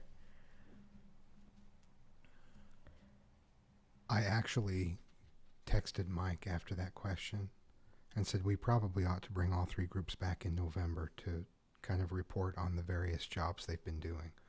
So apparently that text popped up on the screen somehow because that's exactly what we were talking about. In addition, in principal meeting, we had our administrative leadership conference on Tuesday last week, and on Thursday we met with principals. And in 3M yesterday, I said I would like anecdotal evidence of what's happening. I'd like to hear the stories. So that's the direction we're headed right now. Now, part of what will complicate this is that when I spoke to administrators on Tuesday, I said every person in the building should feel the impact of these changes. But it might not be the assistant principal who that the teacher's interacting with. It may be, as you indicated, because the assistant principal is there, the principal has now been in their classroom in ways they couldn't be before. So it might be hard to pinpoint, are things better because there's an assistant principal? No, but I saw my principal more. Well, that's an indirect impact. So the complexity of capturing what's happening is something that concerns me, and when I look at accountability. But I think we can gather a lot of evidence as long as we look from a lot of different perspectives. I want to survey only the head administrative assistant in every elementary and say, has this changed for you? I can't identify it by school because then they're evaluating 3 individuals. But if I look at that in the aggregate, they should feel a significant impact, because all but a handful of schools we've doubled the assistant principal help. And we've more than doubled it, because if you're only there Monday, Tuesday, and half of Wednesday, that's not half time. That doesn't feel like half time. So we've already talked about gathering anecdotal evidence. We've talked about a presentation from the groups where we've expanded to talk about what those roles are specifically, how we track what's happening, and the impact that we've seen. I have some information about hiring if you're interested in hearing that right now, or we can delay that to another time. I would throw one more in. My request would be, as you work with each of those expanded groups, that you ask, is there a metric? Is there some type of measurement that indicates something's changing? Yeah. I bet you if we brainstorm and say, how do social workers measure that there's been an increase, that there's been a change? I bet you could come up with half dozen metrics to say, we're going to use these metrics to measure impact. We're gonna work on that. I think if I interview people in small groups, that will be helpful too. So we can do some surveys, I can do some interviews, I can ask for anecdotes. We can have reports on how things are structured, what the hiring looks like. So we're talking about a lot of ways that we can continue this conversation. The influx of resources is not going to be soon forgotten. And I think we'll be very focused on making sure that we're having an impact with those resources. I have a conversation every day about that with someone.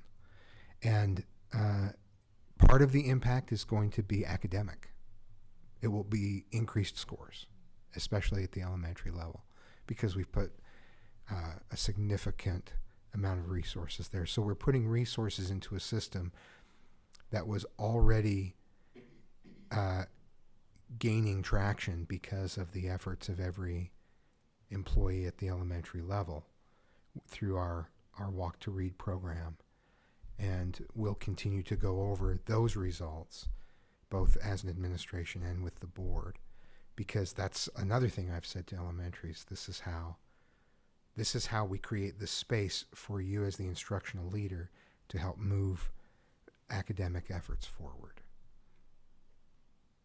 There's no social emotional wellness plan like having a kid do well.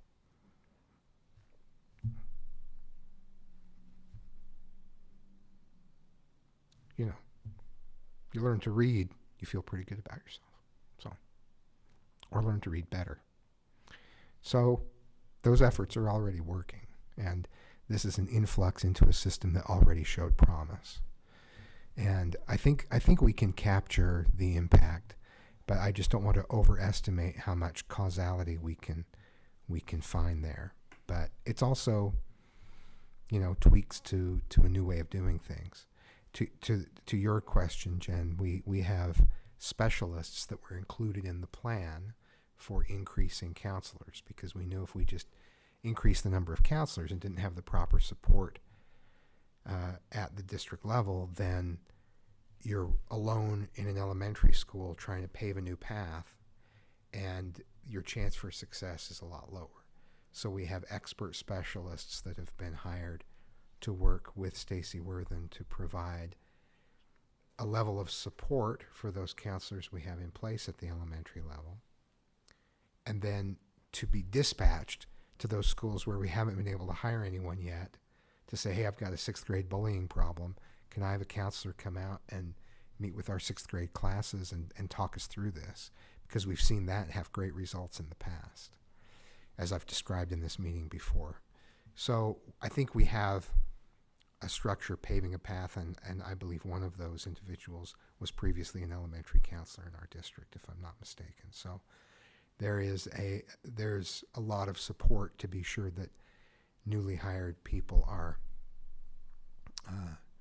successful.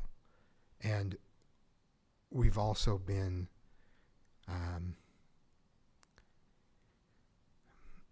want to phrase it carefully, but we hire candidates that are well prepared to be successful into those positions. We're not just filling the positions as quickly as we possibly can.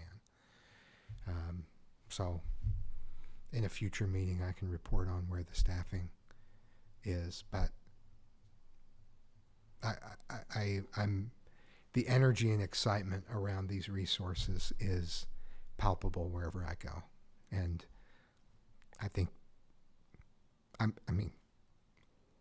I know there's a sense of hope and anticipation as we approach the year, because there are some resources exactly where they've been needed. So I haven't had one person say, why are you doing that? Nobody says, well, why do you need that? I'm sure some of you have heard that somewhere. There may be questions to clarify, but nobody has said that doesn't make sense once you understand the resources that it brings forward. So I'm grateful to the board and grateful to the public and to the employees who are going to move this effort forward. It's exhilarating to be to look forward to this year.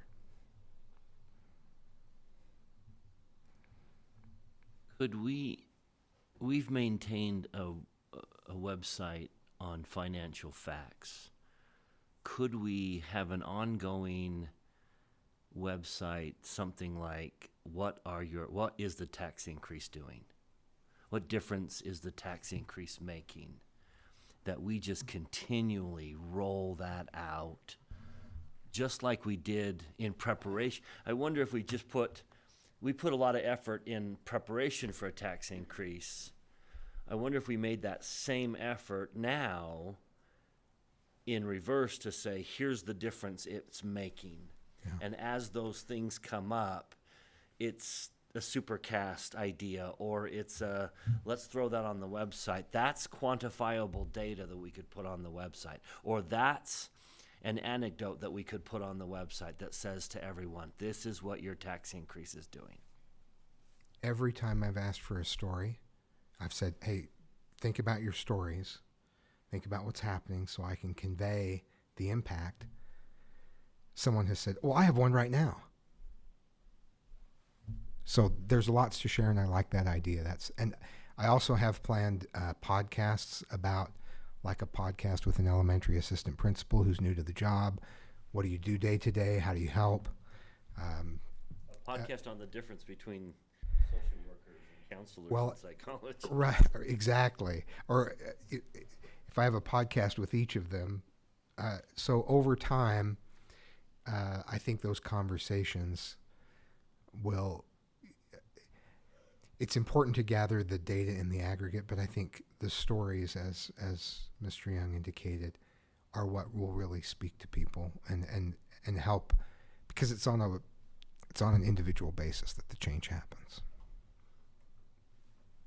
So the anecdotes will be coming. I think a website is a great idea, and I can post those podcasts, but those podcasts will be coming. Talking to a social worker. We didn't have social workers in schools just a few years ago. How is that role unique, and what are some of the impacts? And then talking with the principal about how that changes how you operate as a school. So there are lots of things to talk about and be excited about.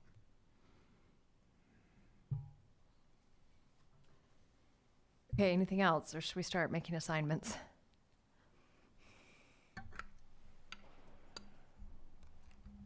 Okay, so on accountability, you guys help me out. One is let's start there. One is to bring back a report on how this is helping our teachers. And so, Mr. Young, do you want to outline? You had some good ideas of what that would look like. So I think in the short term, I think that would be a report on these 5 categories that we talked about of support. How is each school staffed by November? If they're fully staffed, some anecdotal evidence as to what that is doing in that particular school, and a report on what each of those roles is starting to look like. I don't know if that all needs to be in one report or if you stagger that, but I would say by November at the latest, we have all of that information reported to us in some fashion or form. And then maybe at that point, the board can talk about, okay, in the spring, we'd like to hear from teachers or something like that. But I think that would be the discussion point that the board has is, okay, we've gotten this first report. What's our next accountability measure? And that one would be, I just don't know if teachers are going to feel this by November. It's going to take some time. So. But I like that because there's some concrete things we can find out in November. And then we can follow up in the spring. Okay, everyone good with that? Have any suggestions or changes to that direction?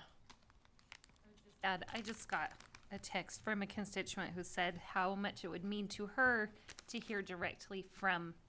So if we're hearing about how social workers are affecting this school, she'd love to hear it from a social worker. Podcast can do that. No.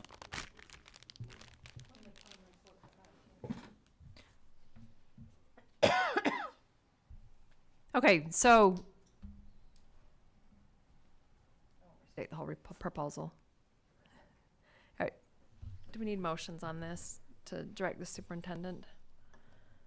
I think that's helpful to him. Okay, I would make the motion that we direct the superintendent that by November, the board receive a staffing report for principal, assistant principal, psychologist, school counselor, social worker, and coaches at each of our elementary schools. That anecdotal evidence be provided to us as to how that staff is beginning to move instructional excellence forward.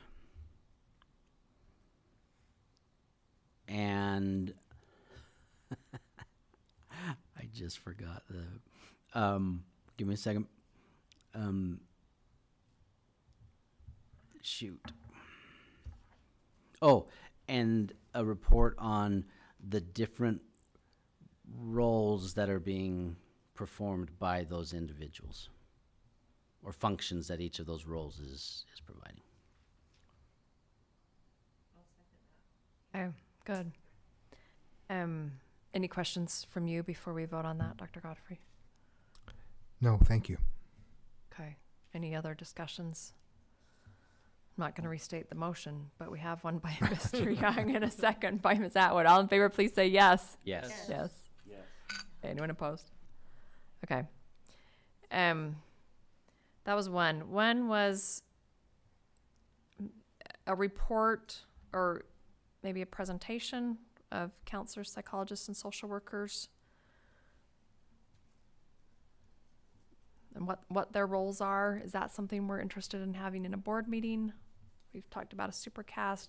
That was kind of in that direction that I Okay. just gave them. Okay. That was kind of the third one. So that covers what everyone had in mind Yeah. for that. Okay. I'm going to do a supercast on that, but I mean, I want to get down to at a certain point. It will have to be after next summer.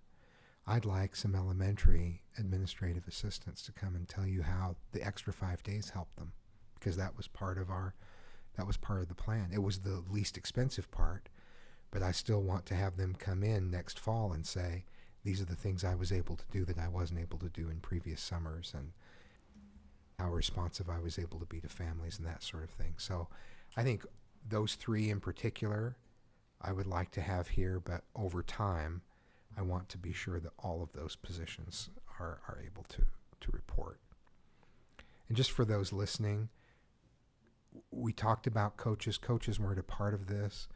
We used to have at the elementary level someone who was the literacy coach and someone who was the math coach and someone who was a technology coach and various coaches, and we pulled that all into one position so that there's someone who is free throughout the day to be responsive to teachers. So that's an additional support that we haven't had in the past.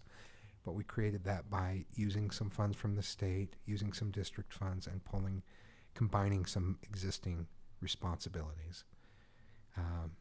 Anyway, that's just a footnote, but I'm excited about these reports back. I think there's going to be a lot of good news to share. We'll also be taking a close look to be sure that that we're having the impact we anticipated. So. Okay. Our next one was cost-cutting procedures. Can we create some sort of report or some sort of ongoing list? There was a suggestion that we have Finance Committee have this discussion to determine what that process might look like. Someone want to make a motion for that? I'll make a motion that we ask the Finance Committee to begin discussions and bring back a proposal to the board for a cost savings report. Okay, any questions on that, particularly from the Finance Committee? From now going forward. I don't argue with Daryl's point about there's some really large rocks that really do speak to our favor.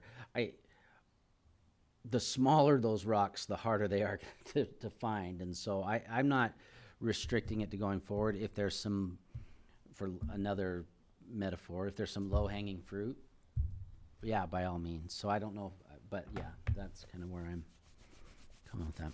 And I want the process not to be time-consuming and costly, but, I mean, so we don't have to, like, dig into every corner to find out a savings. I think the public looking at what we're charging as a rate and what we're getting ought to be enough, but I think that, like you say, the low-hanging fruit, let's keep working on that, and especially looking forward when we see it, let's list it and have a place to collect it. Okay, we had a motion and a second on that one, right? Oh, Dr. Godfrey. Can I just clarify? So we'll do that going forward, but anything we can come up with from the past, we're not expected to have an exhaustive list, but we come up with what we can. Okay. And then we're directing Finance Committee to come back with that also. So if anyone has ideas, including people from staff, let Finance Committee know. Is that fair? Have the conversations of the costs that we did save on our schools and all the work that went into that. And I mean, I do think that we did share that information quite a bit when it was happening, but maybe it needs to be a good reminder. Okay, all in favor of the motion to have Finance Committee work on a cost-cutting report? Say yes. Yes. Yes. Opposed? Okay. Good.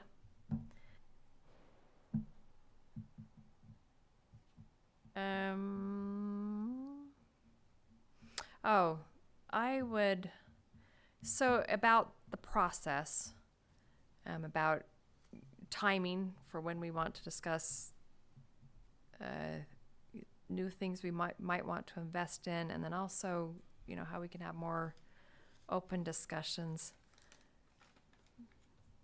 I have a motion in mind, so I'll just break the rule of chairs not making them and just make one. That we have, It's not a The- rule, just so you know. it's not a rule, It's not. just customary. It's custom, Okay, but it's not okay. a rule. I would move that we have executive committee look at process and bring back some recommendations there. But can I add to that? I'd also like us to start thinking about real seriously the next bond, you know, and I don't know if that's in a year, or 2 years, or 3 years, but part of the process of looking back, we ought to be looking forward to next truth and taxation and the next bond, because I think those asks might be sooner rather than later. From what the mayor's had to say, sooner rather than later. But it seemed like. Yeah, seems like it. Okay, anything else on that? Can I have a second? A second. All in favor, please say yes. Yes. Yes. That. Okay.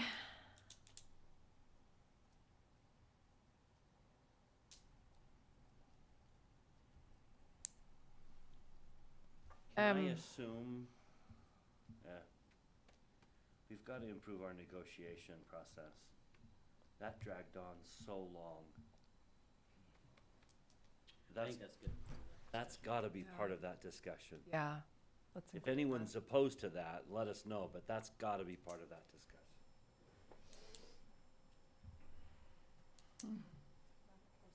discussion. Okay. I brought up considering doing portrait of a graduate as district, or at least a process to bring in the community on revising a mission statement. We'll talk about that at a future board meeting. I'll bring that back. And then the other one I brought up was bringing back an earlier proposal to look at building design. And I can just bring back what was proposed a couple years ago that we ended up shelving. I can bring that to a future meeting and we can decide if we want to move forward with it or not. Is everyone okay with that? Okay. What else? Did I miss anything?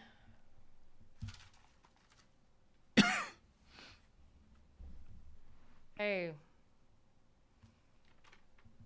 Superintendent and Mr. Larson, you were at the TNT too. Mr. Anderson, do you have anything else? Any insights? Anything you want to add? We're following up with some patrons on their comments. I think it's, I always appreciate input, and it comes in lots of different forms, and the fact that people will show up and share their concerns is always something I want to honor. So we're going to work on any issues that are of concern there. I also I just want to make sure that we're always doing our best to get good information out there. I think it's sometimes hard to get information to those who don't have kids in school, because you see something from the school district and it's easy to think that it doesn't apply to you. And we learned that through focus groups in the past, when we had focus groups around bonds, where people would say, I see kids on the front and I see it say Jordan School District and I put it in the garbage because I don't have kids in school. So I think partially it's making sure we're responsive to concerns, but part of it is making sure that we're reaching out to those who don't have kids in the system, that we don't give up on that and we continue to look at ways to reach the public. Aside from the substantive issues of the night, those are the that's what I came away with.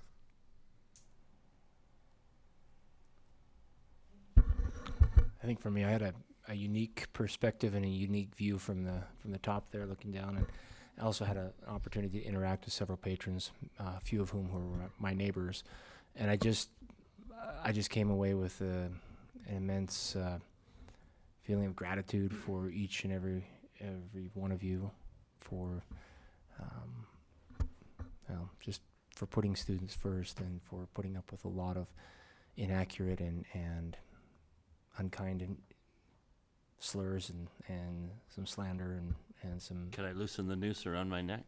But just so thank you.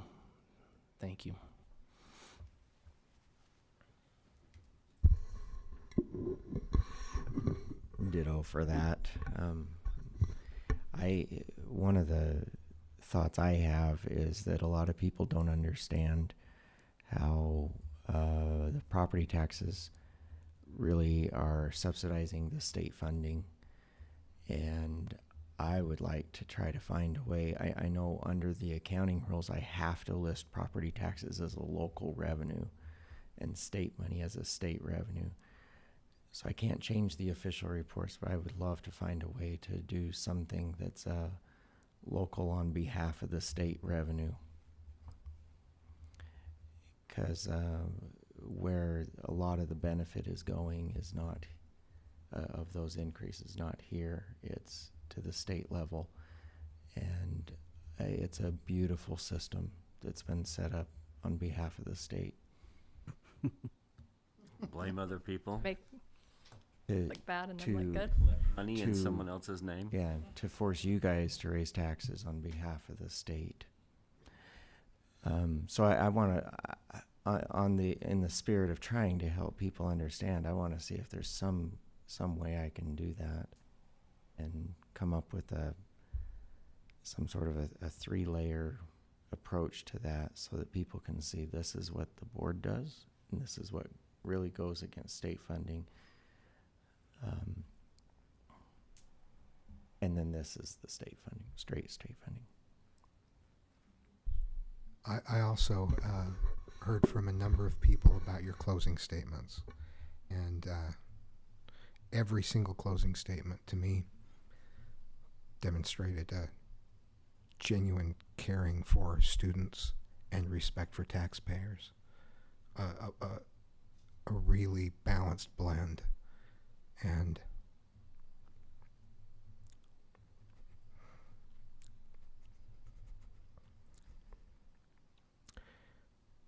I was very moved by those statements. I was very moved by it and very proud to be part of Jordan District that night. You. And ditto. I felt the same thing about the closing statements. Everyone was just spot on. I got a nice email today, in fact, from someone specifically mentioning closing statements. Yeah. Well done. I turned over every rock, but there's one more. Can we do something about working with our legislators to do something with our seniors and their property tax? And I just love to make that a priority. I think that was super, super hard with, putting this burden on fixed income people. And when they spoke to that, it broke my heart, because I just know my mom's paying like 4 times what she ever paid for her house in just property tax. Her property tax is her largest bill, bigger than her utilities, way more than her food. And I would love to work with legislators. I mean, if they have a surplus, I mean, I heard that they might look at something to defer it until after they're passing or whatever it is. I would love to join hands with them and solve that. So There was somebody that spoke at the Truth and Taxation last Tuesday, and she sent me some helpful information that anybody that is on a fixed income should contact the Tax Relief Fund, Salt Lake City County Treasurer's Office, Tax Relief Information, slco.org. It is a resource that they can use, and they can try to help with that funding. So And the legislature, I know that's very much on their minds too. They recently just passed a bill raising the circuit breaker limits to help more people. But I think that's something government relations could maybe discuss. This probably is the same vein, but as we have conversation about the state's desire to reduce student fees, and especially when we start to talk about extracurricular fees, I'm incredibly uncomfortable with asking our senior citizens to carry my kids' football fees. I really hope that we can represent that portion of fees well. Okay, anything else? From an execution standpoint, the night went flawlessly, and I know there's a lot of behind-the-scenes efforts to make that process flow, and I know there's countless individuals who were part of that, and just really appreciative of everybody who was part of just making that as smooth of a process, so that didn't distract or add to the feelings in the room. So thank you for all of that execution. And then I added an extra layer of stress onto that execution too with my situation. So thank you. And to be perfectly real, I wouldn't mind finding a different venue next time. That's true. Other venue. It's gone too well each time, logistically.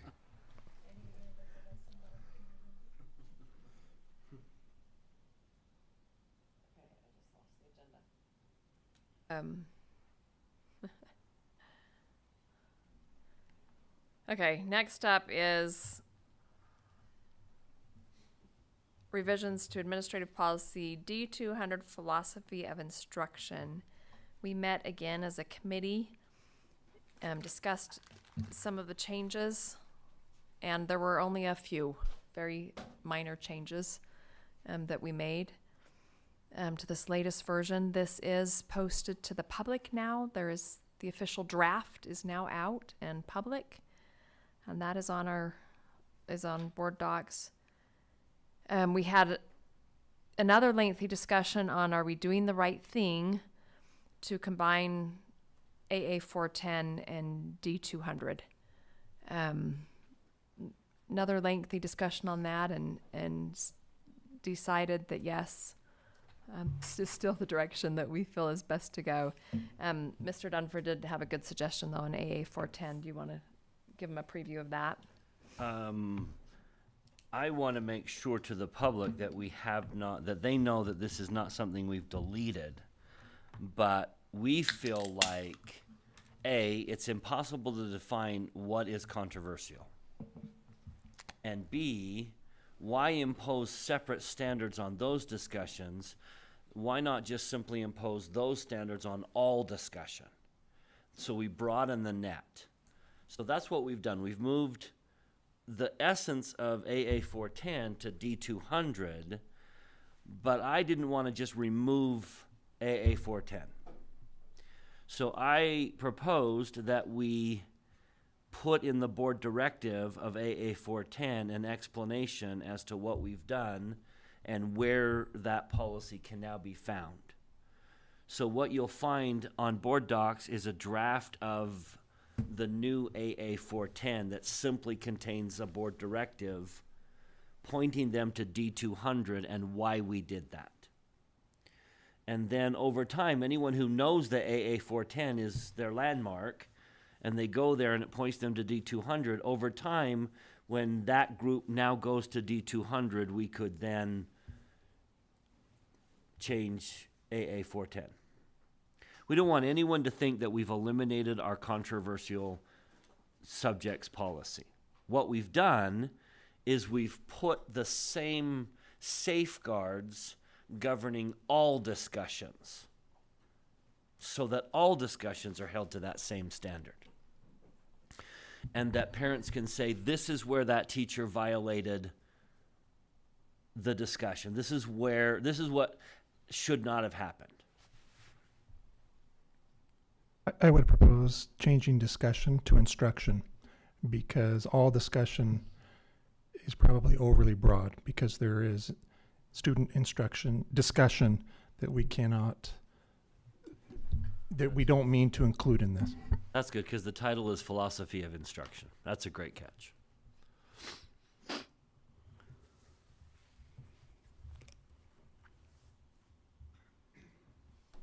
I will say this. I have been in communication with a teacher that has followed AA 410 to the very word, and he is very comfortable with this. He's had some concerns, but is very comfortable with the direction that we are going in, and just applauds this board for having this conversation. And I'm glad this draft is public now, because then they can, kind of see in writing exactly where we're going. Okay, any questions, other changes? Yeah, so I have a question on D7 where it says teachers will provide parents a list of books, and then it lists the Utah code. And when I looked at the Utah code, it looked like it used the word curriculum, which we use in number 8. And I'm not sure if we're using books per se as much as, there's a variety of ways we deliver instruction or curriculum. So I just question a little bit of that word. And I don't know if that captures everything or not.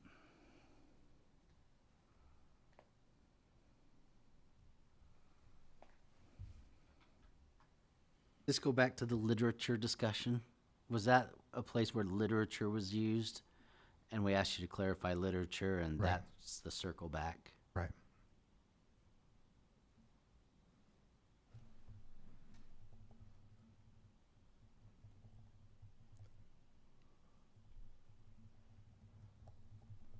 Everybody comfortable with you keeping with the word books? Where was that again? D7. D7.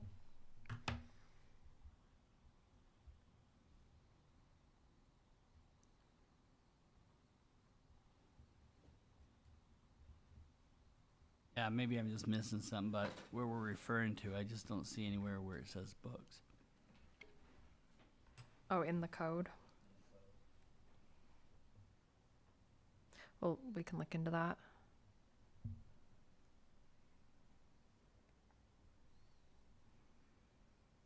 I know it's hard because in the past we kind of deliver education all in one little way, and now there's so many different ways that we deliver it. It's really hard to quantify a certain word. Okay, we will look into that. Anything else?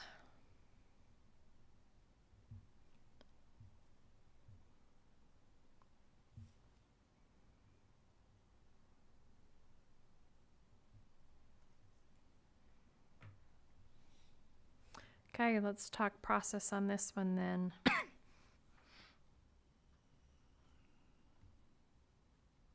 This is one where I really would like to see on 2 agendas before we vote on it. This has received a lot of interest in our public. It's a big change because we're kind of all seats together. Rewind just a little. It's probably in here somewhere, but I haven't seen where we talk about when controversial material has been approved for introduction. It's the way it says. And then it says, so this is under 8. The instructor is responsible to. I feel like maybe there would be an opportunity to present both sides of an argument. And I don't see anything that says, like, I mean, I see that they are supposed to be they're refraining from advocating a position, but something that I feel like I've heard in public comment is how important it is to them that both sides are fairly represented. Something that I missed somewhere else, or that you guys made an intentional decision on in committee? We had some discussions along that line, and it's hard to say, be sure to present both sides of everything. I mean, You want to give socialism the same emphasis you give democracy? do we want to, present my two different forms of government? If we present both sides, do we need to say that this other side is good? That was the debate, is how to include that. It's a good question, but I do think that if you were listing the qualities of a form of government, you would not only say, oh, this one's all bad. You know, you would say, some people choose socialism for these reasons. Here are some reasons that others don't agree with the practice. I don't know. I'm not saying that we need to try to convert people But would to you a side. impose that on the Constitution class? Say, you can't just talk about the Constitution. You have to present every side of an issue. So you would call that a controversial issue? No, that's the thing, is we don't call any of them Say controversial it's issues. been approved for introduction in 8. Where are you reading Where are you that? reading that? 8D8. When controversial material has been approved for introduction into the curriculum, then here's the things. Oh, this is an incorrect version on the red line. Did I open the wrong one? No, you got the right one. No, you're right. We edited that. Sorry, this is not the right version.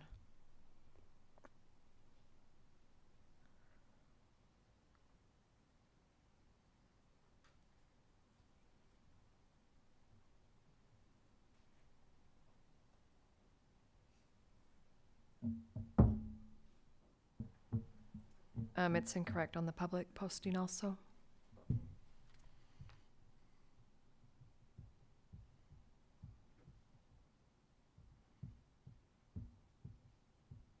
Thank you for catching that. Trying to see if we can get With Tracy's suggestions, the, there's the one. the updated version.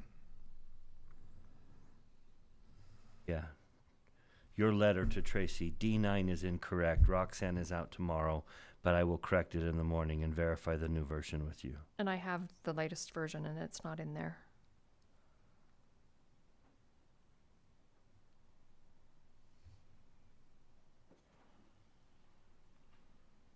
Good catch, thank you. Let me see if I can get that. I'm just texting right now.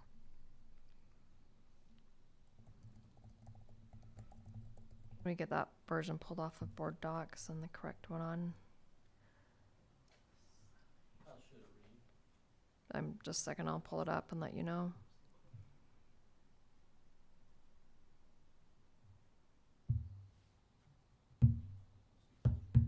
You have the correct version that I can.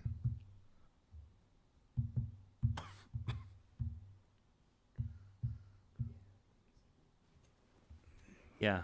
And I do. I just reached. It's not gonna have the word critically, it's I not just gonna have reached the latest Roxanne change. The as well. teacher is responsible to, colon. Yes, 8 says, Teacher is responsible to, colon. Prepare lesson plans which include clear, concise goals for the study unit. Provide content that is appropriate for the age of the students being taught. Provide students the option without penalty of an alternate assignment when requested by a parent. Emphasize the academic aspect of the content and refrain from advocating a position. I'm a lot more comfortable with that, the way that's worded.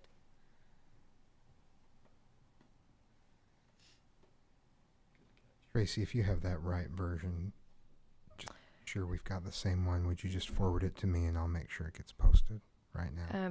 Yeah, but it's not going to include the latest changes. So the latest changes were made only to an from old Roxanne. version. Uh-huh. Okay. So the latest changes need to be made to this version.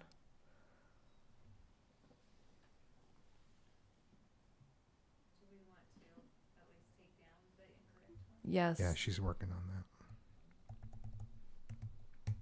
Take down the previous version, put up the, so at the point that happens, But- we can circle back to that if Take that's okay. down the wrong version immediately. Right. And it might take us a few minutes to get the new version up.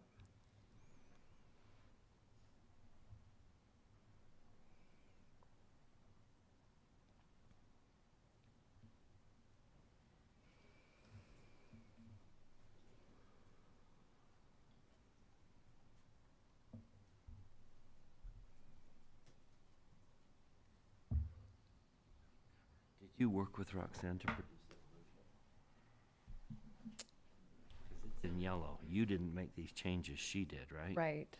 Right. So you're looking for the July 26th draft. Yeah, she did it right in our meeting. So she'll need to post what she put together in the meeting, so. So add her updates to the July 26th one.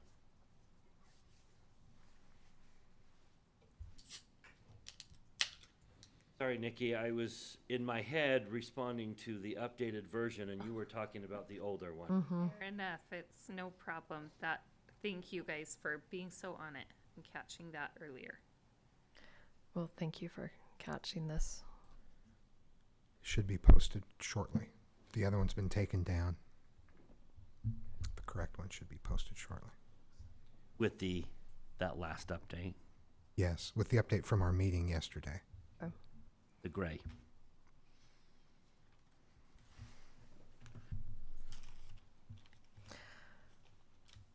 Okay, anything else on the policy?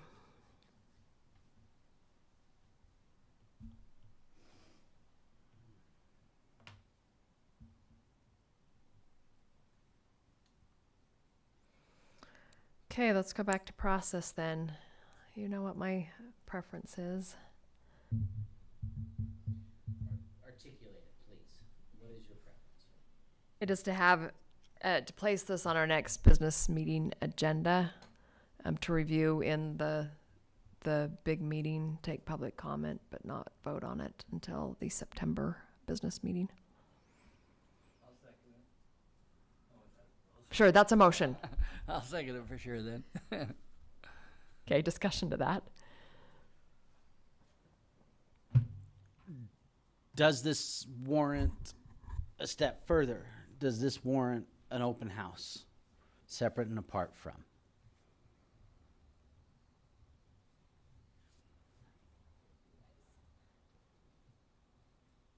I think so. Or a survey, or a read this and send your comments to this site or this email address. Survey's difficult because I think you're either interested in this or you're not. And I don't know that everyone's interested in this. But I do think key people are interested in this. Does that make sense?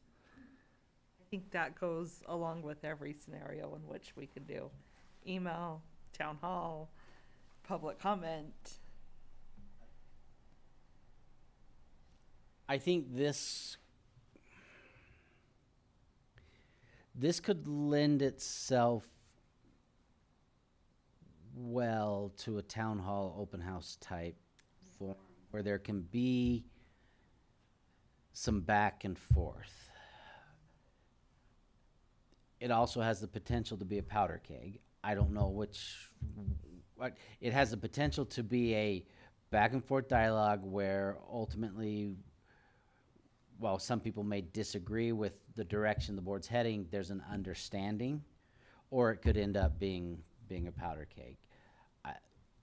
This might be one of those where it's worth that risk. Is perhaps having the business meeting, having public comment, and then holding an open house between now and when it actually gets voted, that might, this might be one of those where it actually pays off to do something like that. That would require us to find a night for an open house and all of that, but this might be one of those. Why would you not do the open house before the next general meeting? I guess we could do that. I don't know that everyone's in school mode yet, you know, I think, I like the idea of the public meeting is the kickoff. yeah. The public meeting is the kickoff. We've been working on this. Here's our updated draft. Take it, digest it, and come to this meeting with your feedback. I think Back this where one's we very can different. communicate. Yeah, I think this one's very different than 424 and 440. And I think this one needs that. I agree. This one needs one more.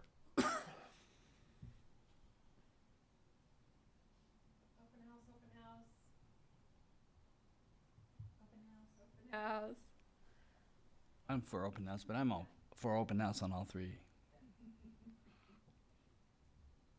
Could we just have a Policy review night. open house? That's not a bad idea. If we're gonna have an open house, we might as well do all three of them. And then say, are you interested in other policy changes, you know, let us know, give them a little form and.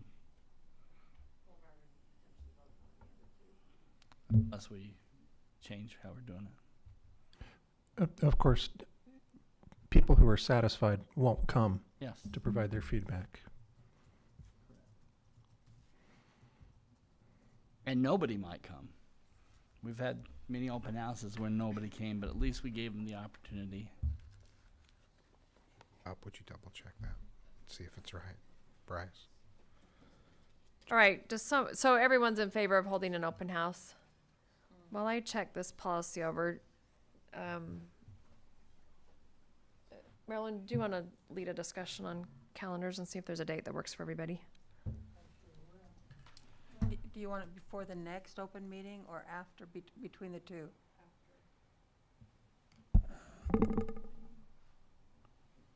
Is it after, Tracy? Yeah. Okay, so our next open meeting, of course, is on the 23rd of August. So if you would Nope. get a date between there and September 27th. How much time is appropriate to give them?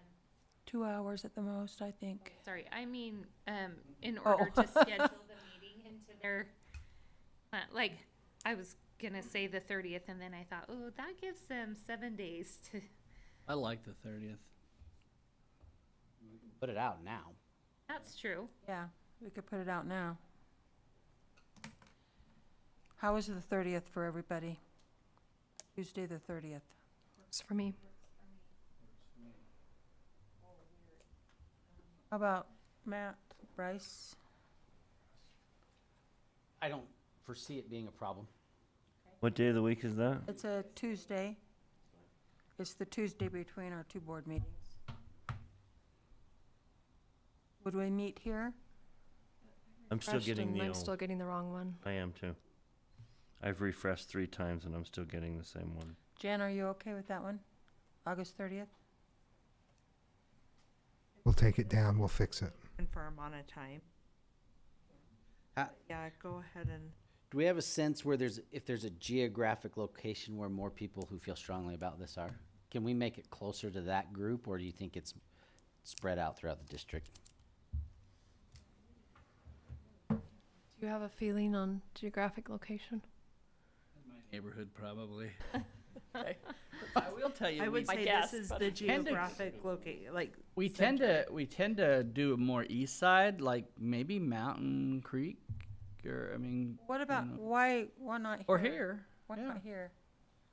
I think here's Tired of having these things. I know. here's Show off your new school. yeah. What about Oakleaf? Parking. I don't know if I want to break into. Hey, the parking lot's done now. No, Yeah.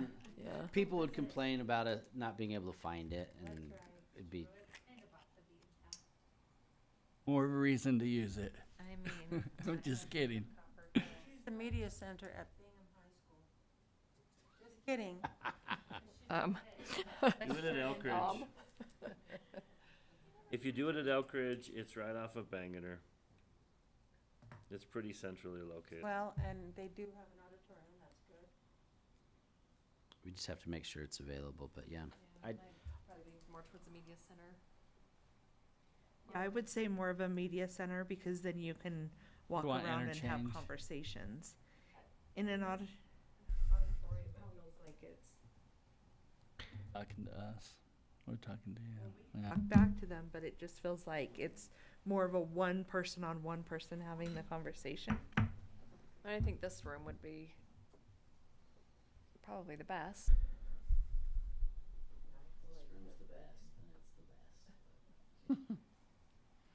I'm not available that night. Oh, you're not? But Mike Anderson is, if that's okay. If an upgrade is acceptable, then we'll do it that way.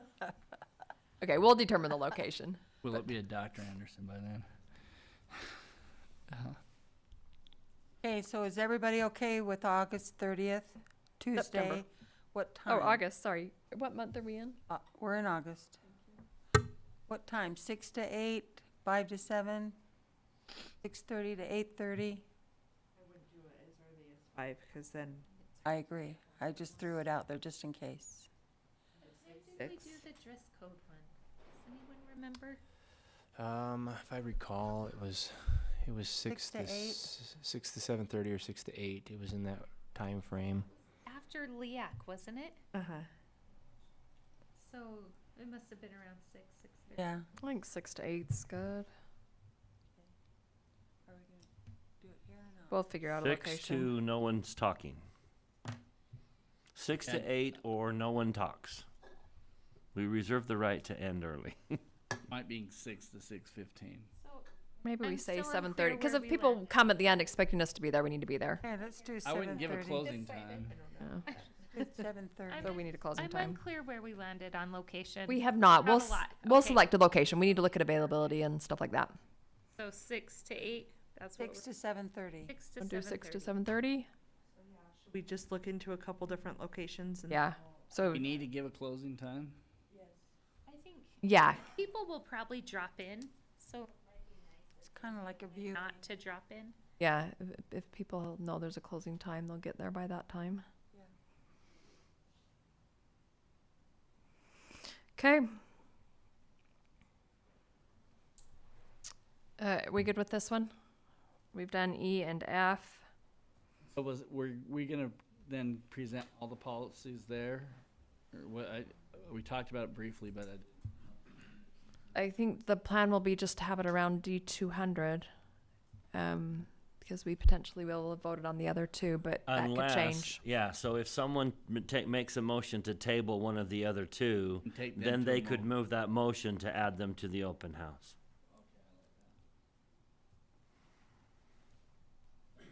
Yes.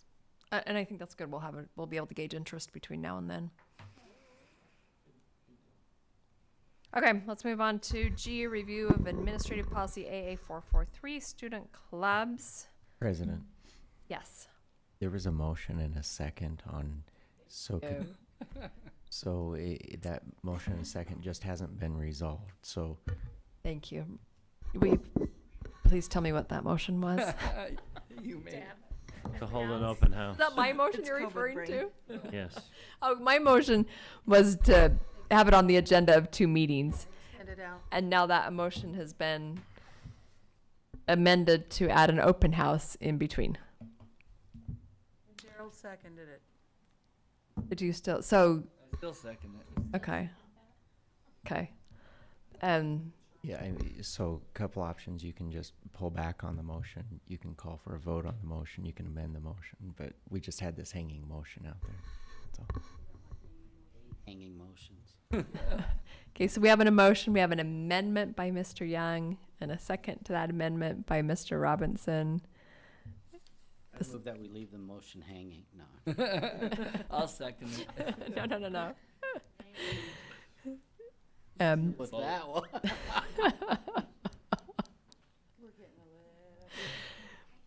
So the motion's to have it be on the next business meeting agenda, then to have an open house final vote in September. All in favor, please say yes. Yes. Yes. Anyone opposed? Okay. Motion is no longer hanging. Now let's talk about the student clubs policy and the printed speech and manners policy. Dr. Godfrey. Thank you. We extended in this version the length of time required for submission. So you have to submit 6 days in advance instead of 5. So that allows for some, it just fixes the timeline so that students would get a response in time. They would get a response to their appeal in time to actually use the flyer. That's the change. The only other change, and I can kind of loop it in with both policies, is that we added language around the point that was made, just outlining that this is the only reason, these stated reasons are the only reasons that materials can be rejected. But we do stipulate, based on a suggestion from Mr. Van Komen, that we can place restrictions on time, and so it can be rejected because you didn't meet the deadline. But it can also be rejected because of the content that's outlined, but it can't be rejected for anything not stated in policy. So those are the changes that we made to these two policies based on our previous discussion. And our previous discussion was to make these drafts public, and that the board may vote to direct me to function using the draft until those policies can be approved in a meeting that would normally have public comment. My only suggestion is on the club's policy, if we add in, just to make them consistent, and I should have caught this, at least 6 school days before, so that it's not just so Yeah, that the you language can't is do the it same. before 6 days. Yeah, Yeah. at least 6 days. Yeah. So is that on N that you're talking about? Yeah, it's just a modifier. So on at and. least 6 school days in advance. The N1. club policy is on in red line. So change that to at least 6 days in advance. Yeah, instead of 6 days in advance.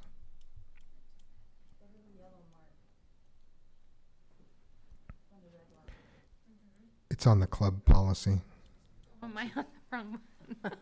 not the speech and manners. Where is this? Because the speech and manner one, the speech and manners does say at least 6, so this makes the Yeah. policies consistent. All I see says at least. We caught the at least on one, but didn't catch it on the other. Late.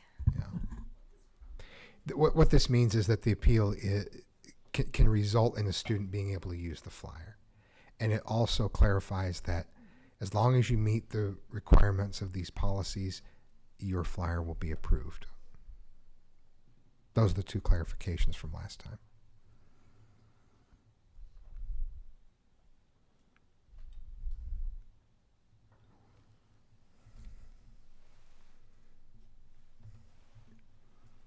Okay, so any questions or further changes?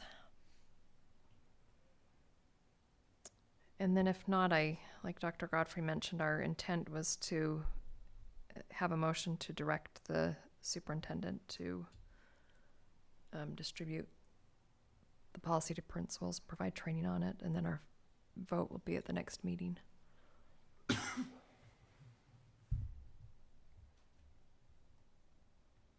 Okay, looks like I'm ready for a motion. President, I move that we direct Superintendent Godfrey to administer the draft versions of AA 443 and AA 425 until further action is taken by the board to finally approve them or to modify them.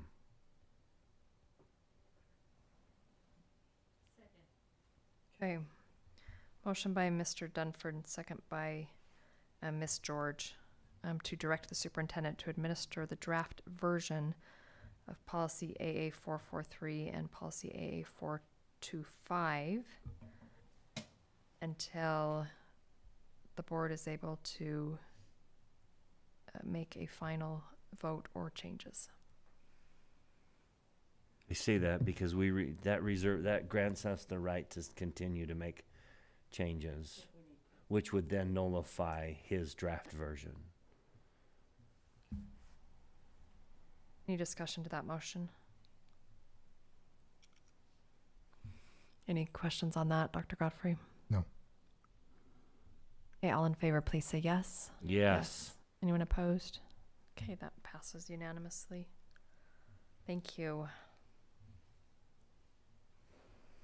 Our next item of discussion is Utah School Boards Association legislative priorities. I am going to start that with just to talk about the upcoming delegate assembly. You should have all received something from USBA about that. There's a pre-delegate assembly on August 26th. It's a Friday night at 6 o'clock. And there will be a legislative panel. We got an email this week that if you have questions you want to ask the legislative panel, to please respond to that email and submit questions.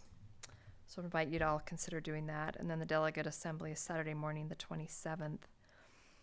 As a board, we can send 3 people to that. There is a voting person from each board, and then each region gets 2 at-large members. But since we are our own region, we can pick 2 at-large members. So we get 3 people. If we would like to come vote at that, of course, everyone's invited to come. Who's available on the 27th and would like to go represent us? And I'll volunteer. I can be there. I can be there as well.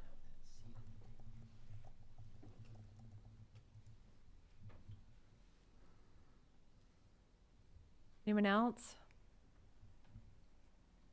I'm also happy to give up my seat if you're all dying to go and vote. Just checking.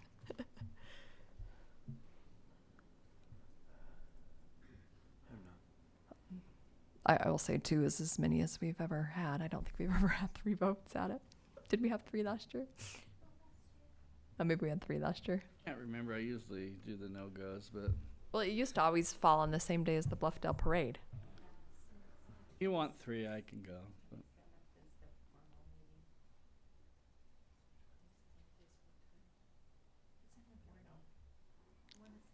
I can go. If you want 3 people and no one else wants to do it, I'll take one for the board. I think I did go last year, and last year's was much better than the first time I went. I think. Yeah. I Yeah. think the very first time or 2 I went, it was just really long, and really drawn out, and I think that they made it much better. I think the process has gotten better. The meeting on the 26th and then the 27th is the actual delegate assembly, right? Yes. That's when we do the voting, is on Saturday. Yeah. It is at Canyon School District's, I don't know the name of their building, Education Center. That one behind the, Taj The Mahal. USBA Center. office, isn't it? No. there's a No. building District right center. behind the Behind district it? office. It's a little bit bigger. Yeah, it's like an instructional room, yeah. Third Yeah. East and It's right at, Oh, it's, is it the old ASB from the district? The Not Quest the Star? ASB, it's the Canyons District Office across from Mount Jordan Middle, but the building behind it, the new building behind it, I think.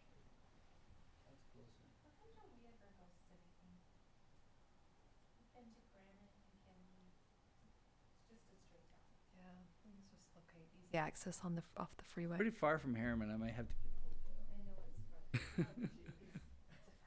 I know we've hosted stuff for state PTA. We're at our ASB building. Anyway.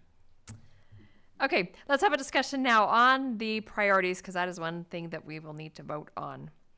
And we've discussed those as a government relations committee, but want to discuss them with the board. So, Ms. George. So on board docs, you can see a copy of the legislative priorities that USBA has put together. Do you want me to read over all of this?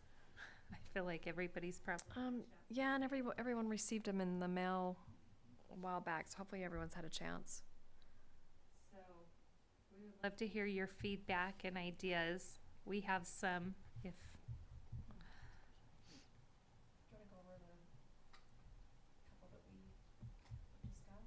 Yeah, absolutely.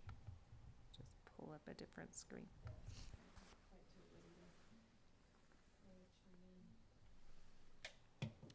At our last meeting, we had some conversations that, just about some ideas. Specifically, Mr. Larson had a lot of really great ideas, so please feel free to jump in. If you look at the first, we do have special education on this list, but it's kind of a vague ask. And so one idea was just to maybe help make that a more specific request. So, increasing special education funding by increasing weighting of WPU for special ed. So, I think having it be more specific would be very beneficial. I agree with that. So his suggestion was, if the weighting were, I feel like I'm just quoting your email, John. Please feel free to jump in. If the weighting were just increased by 0.1 WPU, it would be a huge help and yet not overextend the state. So that was how he would quantify that number. 0.1 WP, so for every student that qualifies for special ed would be, what's the ratio right now? Yeah.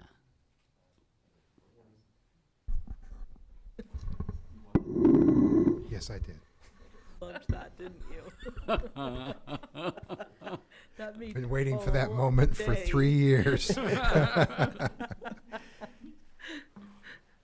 The number that's in my head is $4,038, but So how does 0.1 WPU translate to that? $400 per student. So you're saying 10% to increase the special ed? You could make it 0.01 even. The state is, they don't want to touch the weighting, and yet special ed is in need of a greater weight. So just getting a budge anywhere, I think, would provide momentum there. What besides, so dollar figures, but what, like a special ed like at 1.3 and we're saying move it to 1.4 That's what, yeah. or what? Oh, the different, special ed has different funding lines that get funded at different weights. So gonna have to go back. Oh, into so my- they're not all at 1.3. There could be some at 1.3 and Right. 1.6 and 1.5. So increase them all by 0.1. Increase it by, what I gave here was just an example. You just increase the WPU by, and then you put on the weighting, however that would be. And I don't have the ability to estimate that for the state. But any increase, even a tiny one, I think would move it in the right direction and show that, okay, we can do that. We can just alter this formula slightly and send money to our most vulnerable kids instead of taking money from general education to subsidize special education. It's kind of confusing to me why the focus is on funding general education when we know special education is underfunded. That's backwards to me. Specific.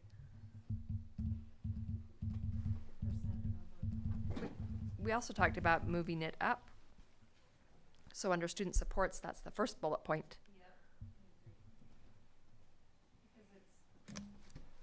It's kind of buried in the middle of a very wordy page. Yeah. So having it at least at the top of its little table, or I just see that trickles down and affects.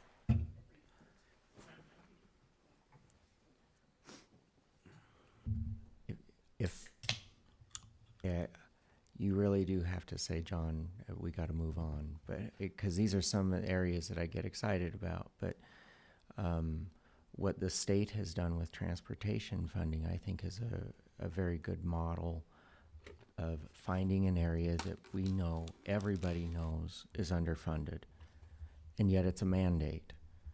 And so by just saying, look, would you please just allocate a little bit more here every year, I think is a model that could work for even special ed, just a little bit more until we can find that spot where it's, okay, we've reached it. We're not even, I say we as a state, we're not even attempting it.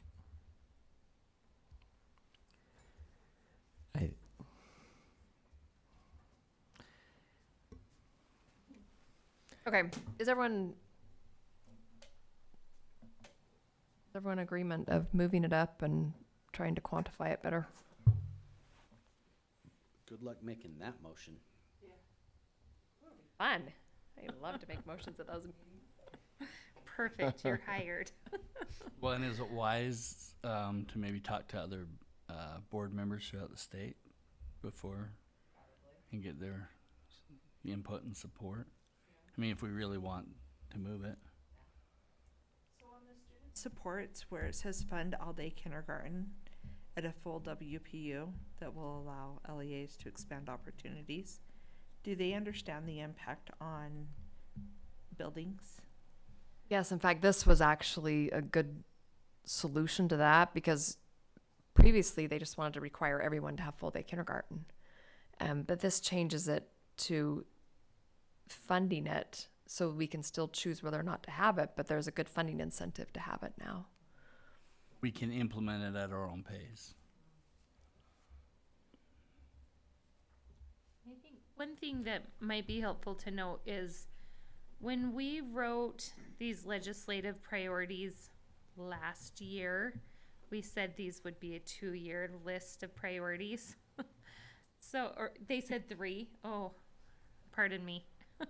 I just went to one meeting. So I think that's why you're seeing a lot of carryover, was because they're trying to at least keep it in the same ballpark as prior years. And yet quite a few changes were made. Yes. So, if these were essentially last year's priorities, what movement did they get on any of them up at the legislature? I'm dead serious. What Exactly. were they able to accomplish any of them? Yeah, quite a few of them were. Which ones?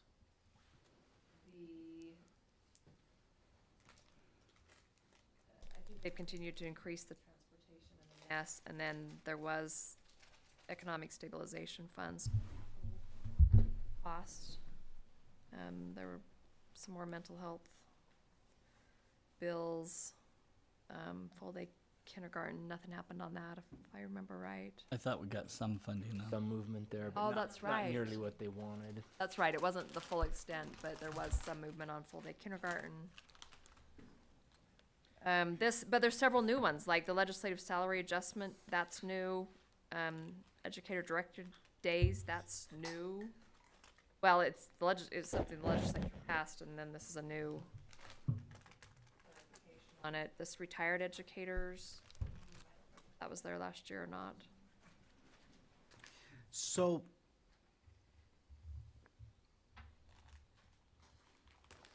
can I propose a different approach to the impact fee? What are we most concerned about? Opening that avenue of funding or having absolute control over that funding?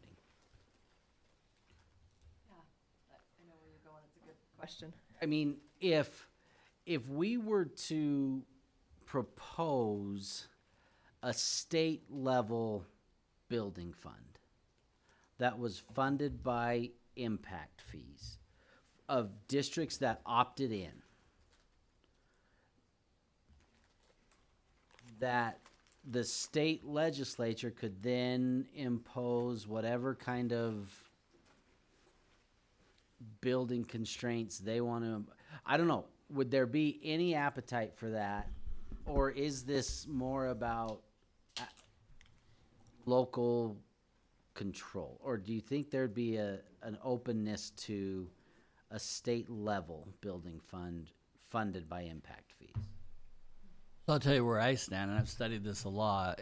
As far as I can understand, in 1998, they suspended it and said, we want to study this and we'll bring it back in a year. And as far as I can tell, it never was studied and was never brought back. So all I'm asking for is, will you study it, which is what you're saying. Can you look at other states? What are they doing? And then can we, talk around the table of what's the best way? I'm not sure what we were doing before it was suspended is the best way. I think, like Mr. Young's saying, I think that maybe a statewide building fund. I know that I've studied some states, and the state funds half the building, the local LEA funds the other half. I would totally be supportive of that. I think we propose that the money that we're going to make at the point of the mountain as a state goes into education in some way, and maybe building buildings and infrastructure for schools or something, because the state's going to make a little bit of money on that project. Yeah, a lot.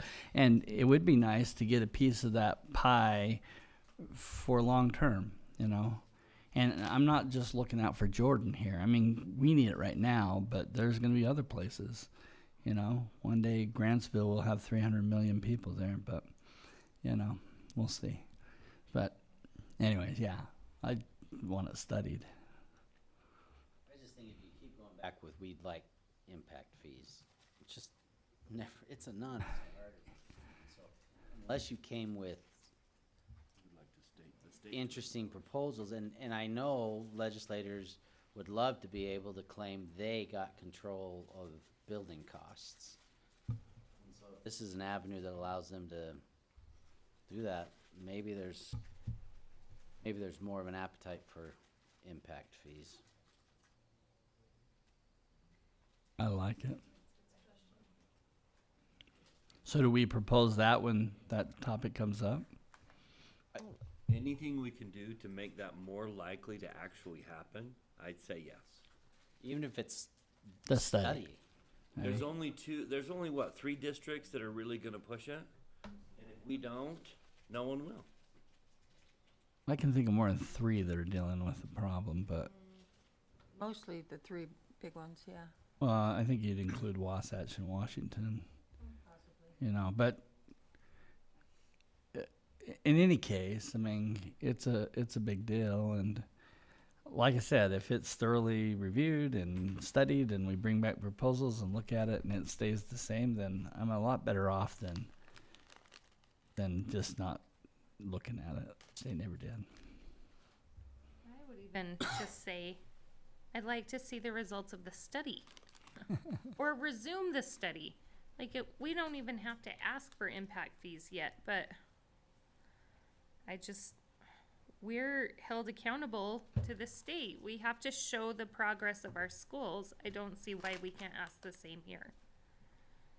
And I mean, a bill for impact fees has come up and it dies as soon as it comes up. So maybe another strategy around that would be warranted.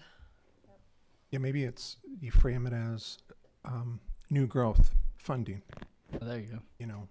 Or high growth area funding. New growth capital funding. And they can explore impact fees or any other sort of an equalization. It could be an option, like Matt says. It's really the high growth area, that's Which is why it may not be popular with everybody statewide. But Alpine School District's about to become victim to the same argument that Orem is subsidizing Eagle Mountain in their buildings. Of course, they didn't realize that Lehigh is subsidizing Orem on their operations. But impact fees would solve that problem on both sides of that fence. Well, and again, if it's just, but Matt's point, I think, is legit. You say impact fees and developers shut it down. Mm-hmm. So the real issue is, how do we address high growth areas? Because it's putting a burden on certain districts. Residential unit surtax. So they raise taxes. You got an acronym for that? I think we're going to see The District Split Prevention Act. DESPA. Desperate. This it's going to be a unique, well, it's going to be another unique year in terms of revenue because I think we're going to see a lot of one-time money that they're going to deem as one-time. It's just, I should qualify that. They're going to deem it as one-time money, and there's going to be perhaps very little money that they deem ongoing. I mean, if they're going to have $1 billion in one-time money, it may be, rather than trying to gather it or garner it from impact fees, it might be taking Mr. Young's plan but just using part of that one-time money to fund it instead of impact fees. I mean, frankly, when impact fees were assessed, it wasn't as much as, it's not the end-all be-all that people think it is. It would not have even have built one school. It's more the principle of the matter that we can't do it. I think that's got people upset more than almost anything. Yeah, but what the legislature did last session by allocating one-time funds to us to use for capital needs was great. I loved what they did last year. Yeah. And I think if we're going to have a lot of one-time money, infrastructure, which I would include as schools in that definition, is a great way to do it.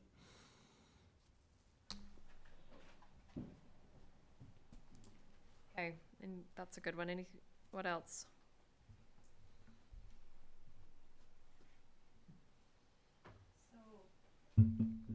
One that stood out to me is we know that the state constitution change is going to come back, or we hear that it is going to. So, Mr. Larson, do you want to? I think you will explain this way better than I can. Your idea. This is simply an idea. In my mind, the state has, and they've argued this for several years, that they need flexibility and reliable funding sources. They do not have a diversified funding source with the sales tax. And the more reliable funding sources are property taxes and income taxes. And so the state is very much at the whim of the economy up and down. And so they're looking for something that's growing. Sales tax is depleting. So a thought is something that has always irritated me is the state basic school levy. To me, is not transparent. It is not fair to our public that they think that money comes here instead of to the state to fund the WPU. So a thought was, do we put something on the table to say, well, we'll give up the basic school levy. You take that and call it the state social services levy. Now you have a reliable funding source providing hundreds of millions of dollars, but then you have to backfill that with your income tax money, and now it's more transparent because now income tax money is truly for education. We're back to the original constitutional guarantee, or phrasing at least, and the state gets their diversification in revenue stream, and we get a more transparent system.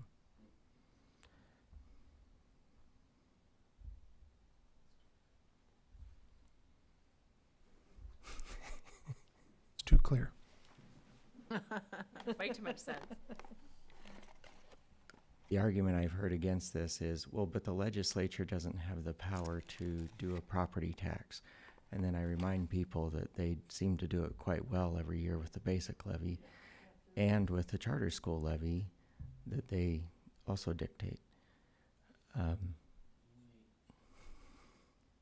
stipulation would be that if they ever choose to raise that property tax rate, they have to sit through taxation.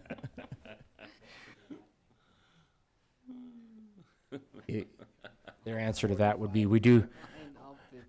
Their answer is that we sit through a 45-day truth and taxation hearing. I've actually asked them about that before.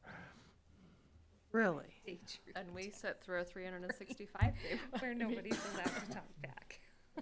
It would mean K-12 LEAs would be giving up a reliable funding source on behalf of K-12 education, but the truth is that's split up all over the place anyways, because that's what goes into the state coffers to fund WPU and higher ed, and now some social services. So it's just in the spirit of bringing an idea to the table to say the legislature has the power to do things anyways. It's just in the spirit of collaboration, really, and discussion.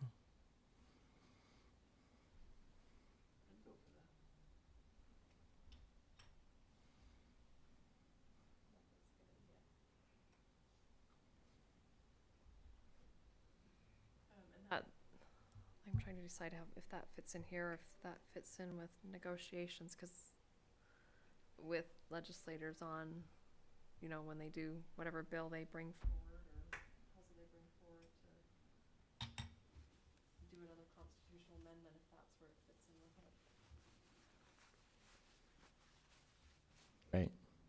But have you heard I've heard this before, not often, granted, but I've heard it before. Will you come up with an idea to help us? We're stuck as a state. We're stuck, and we've got a real problem. So our solution is we're going to take your income tax dollars away from you. And I'm trying to find a different solution.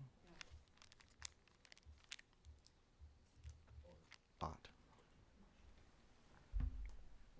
Okay, other ideas? Can we talk about the 10% WPU increase? How does everyone feel about that?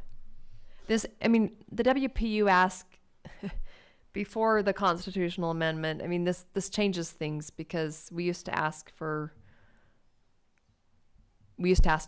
growth and ask for inflation, and now the calculation includes it. So this would include growth and inflation. I think that's about 5%, and then this is an additional 5% on top of growth and inflation to get to the 10. Do you think 10 is appropriate? I think it's a big ask.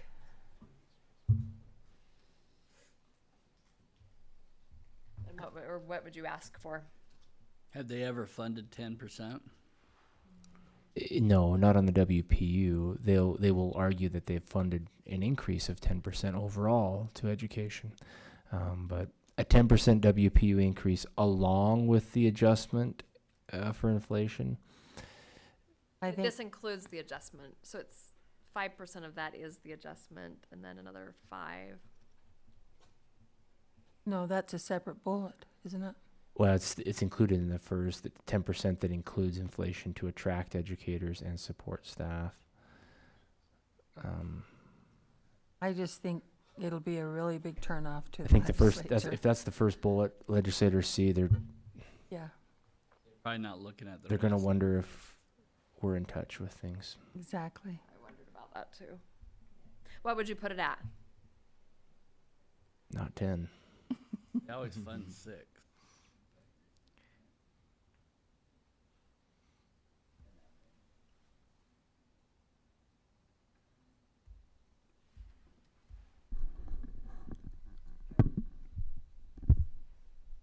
There's almost always debate about this at delegate.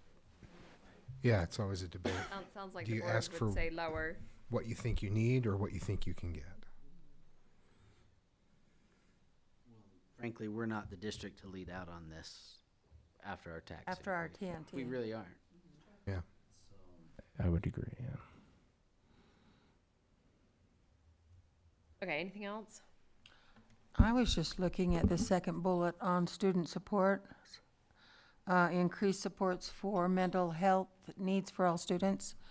I feel like that needs to be maybe a little more specific. Counselors at every school, like Jordan did. Well, and how are we gonna be reimbursed for what we've already done?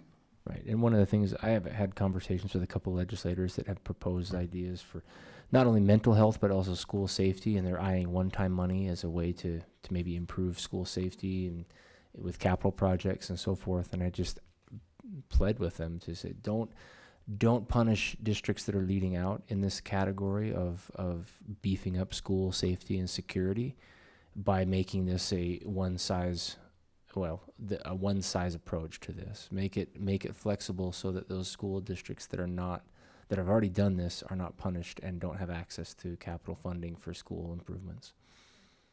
I think that's an important point. I agree. Exactly what we've used our capital money for Right. previously. Right. I thought it was interesting that some of our contemporary, districts said that it'd take them like 9 or 10 more years to do what we've already done. And I think that's really speaks to our innovation and thinking through safety issues and figuring out ways to finance it long before anyone else did. Yeah, and they've asked, how do we do that? I said, well, there's a couple of factors, and one is just commitment from the school board to just say that we're going to chip away at this and we're going to make it a priority. And commitment has seen this through. Do you have specific language in mind on mental health? I don't know. Well, I just think it's very generic, but maybe it needs to be. I don't know. okay, it's late. Let's. Yeah. Well, I think just like Move what on, Bryce but- said, what we have done. I mean, we can say specific items in which are helpful to mental health, psychologist in every school, or counselor, or you know what I mean? But if everybody does that, But this How is are we yeah. I gonna was gonna hire say this them? is all the just we can and we will have 'em create hired our own before. legislative priorities as a board. These are USBA's. I'd just say one maybe last thing. I just worry this list is too long, and it's just going to get.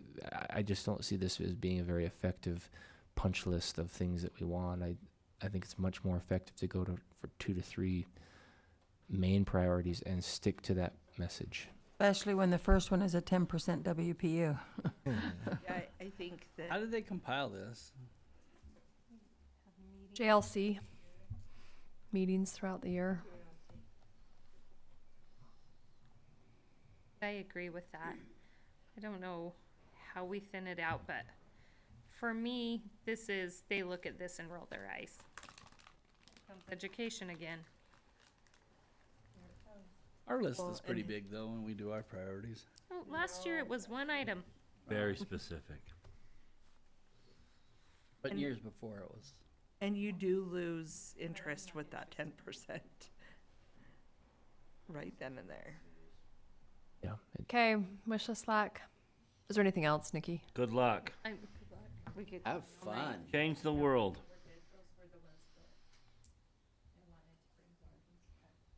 May I just Yes. one of the group on the fourth bullet, address critical educator shortages by creating options for retired educators to return to work without retirement benefit reductions. And I'm wondering, well, why can't we hire police officers or firefighters or bus drivers or custodians or someone else too? Why is it limited to just Educators. educators?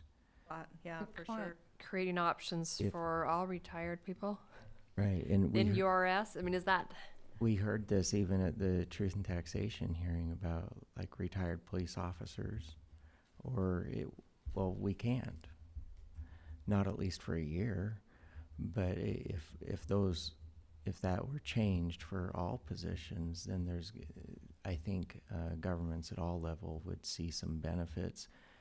Hopefully with a bus driver shortage, custodian shortage, nutrition worker shortage, police officer shortage.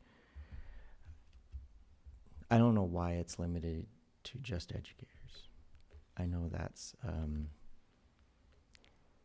I do know that's why we're here. But from my perspective, the greater shortage is actually in the ESP areas. Yeah, thank you for saying that. That was absolutely what I meant to bring up and wasn't scrolling far enough.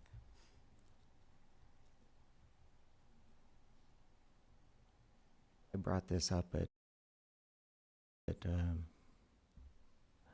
the business administrator meeting, and the answer I was given was that, well, the definition of educator is all employees. No. And do you, what?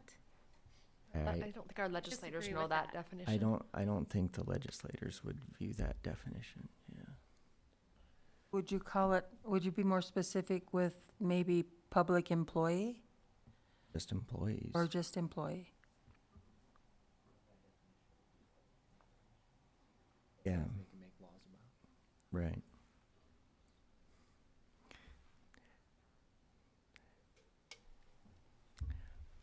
Okay, thank you.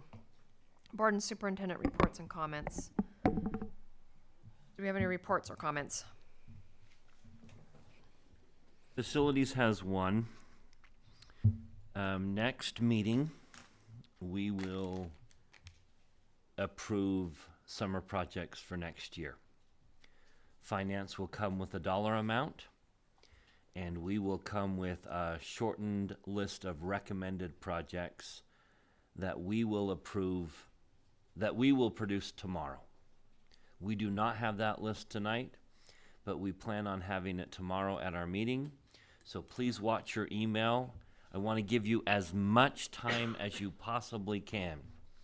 So please know that tomorrow an email will be sent with our recommended list of summer projects.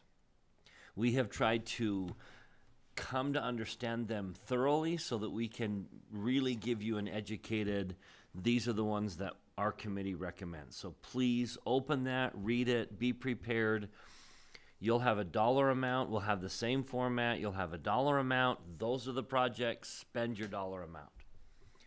And then we'll just see which ones we all agree on. So watch for that tomorrow.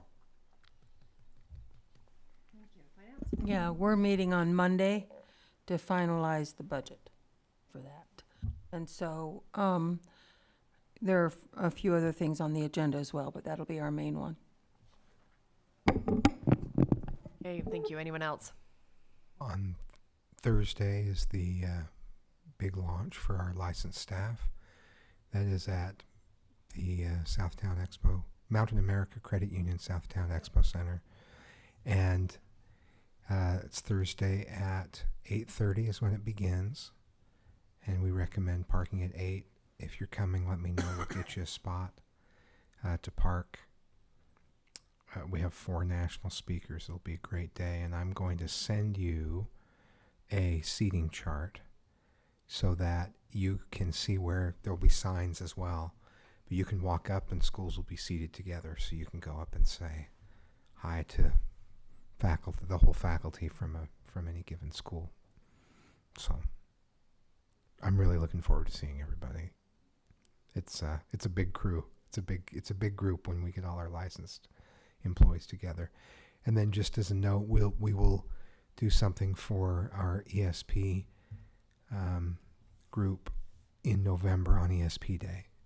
We've brought in a speaker in the past, but a speaker is not always, I think we rotate things, so we'll do something nice for them on that day.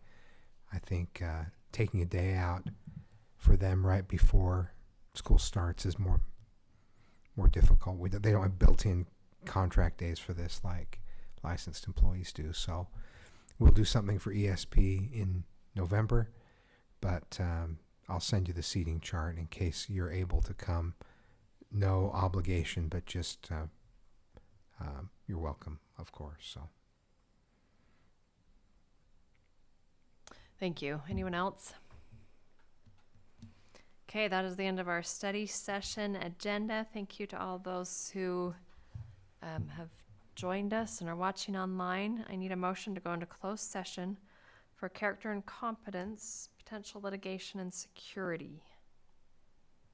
I'll make a motion that we go into closed session for character and competence of an individual, potential litigation, and security. Okay, we have a motion by Ms. Atwood, second by Ms. Richards, to go into closed session. All in favor, please say yes. Yes. Anyone opposed? That passes unanimously.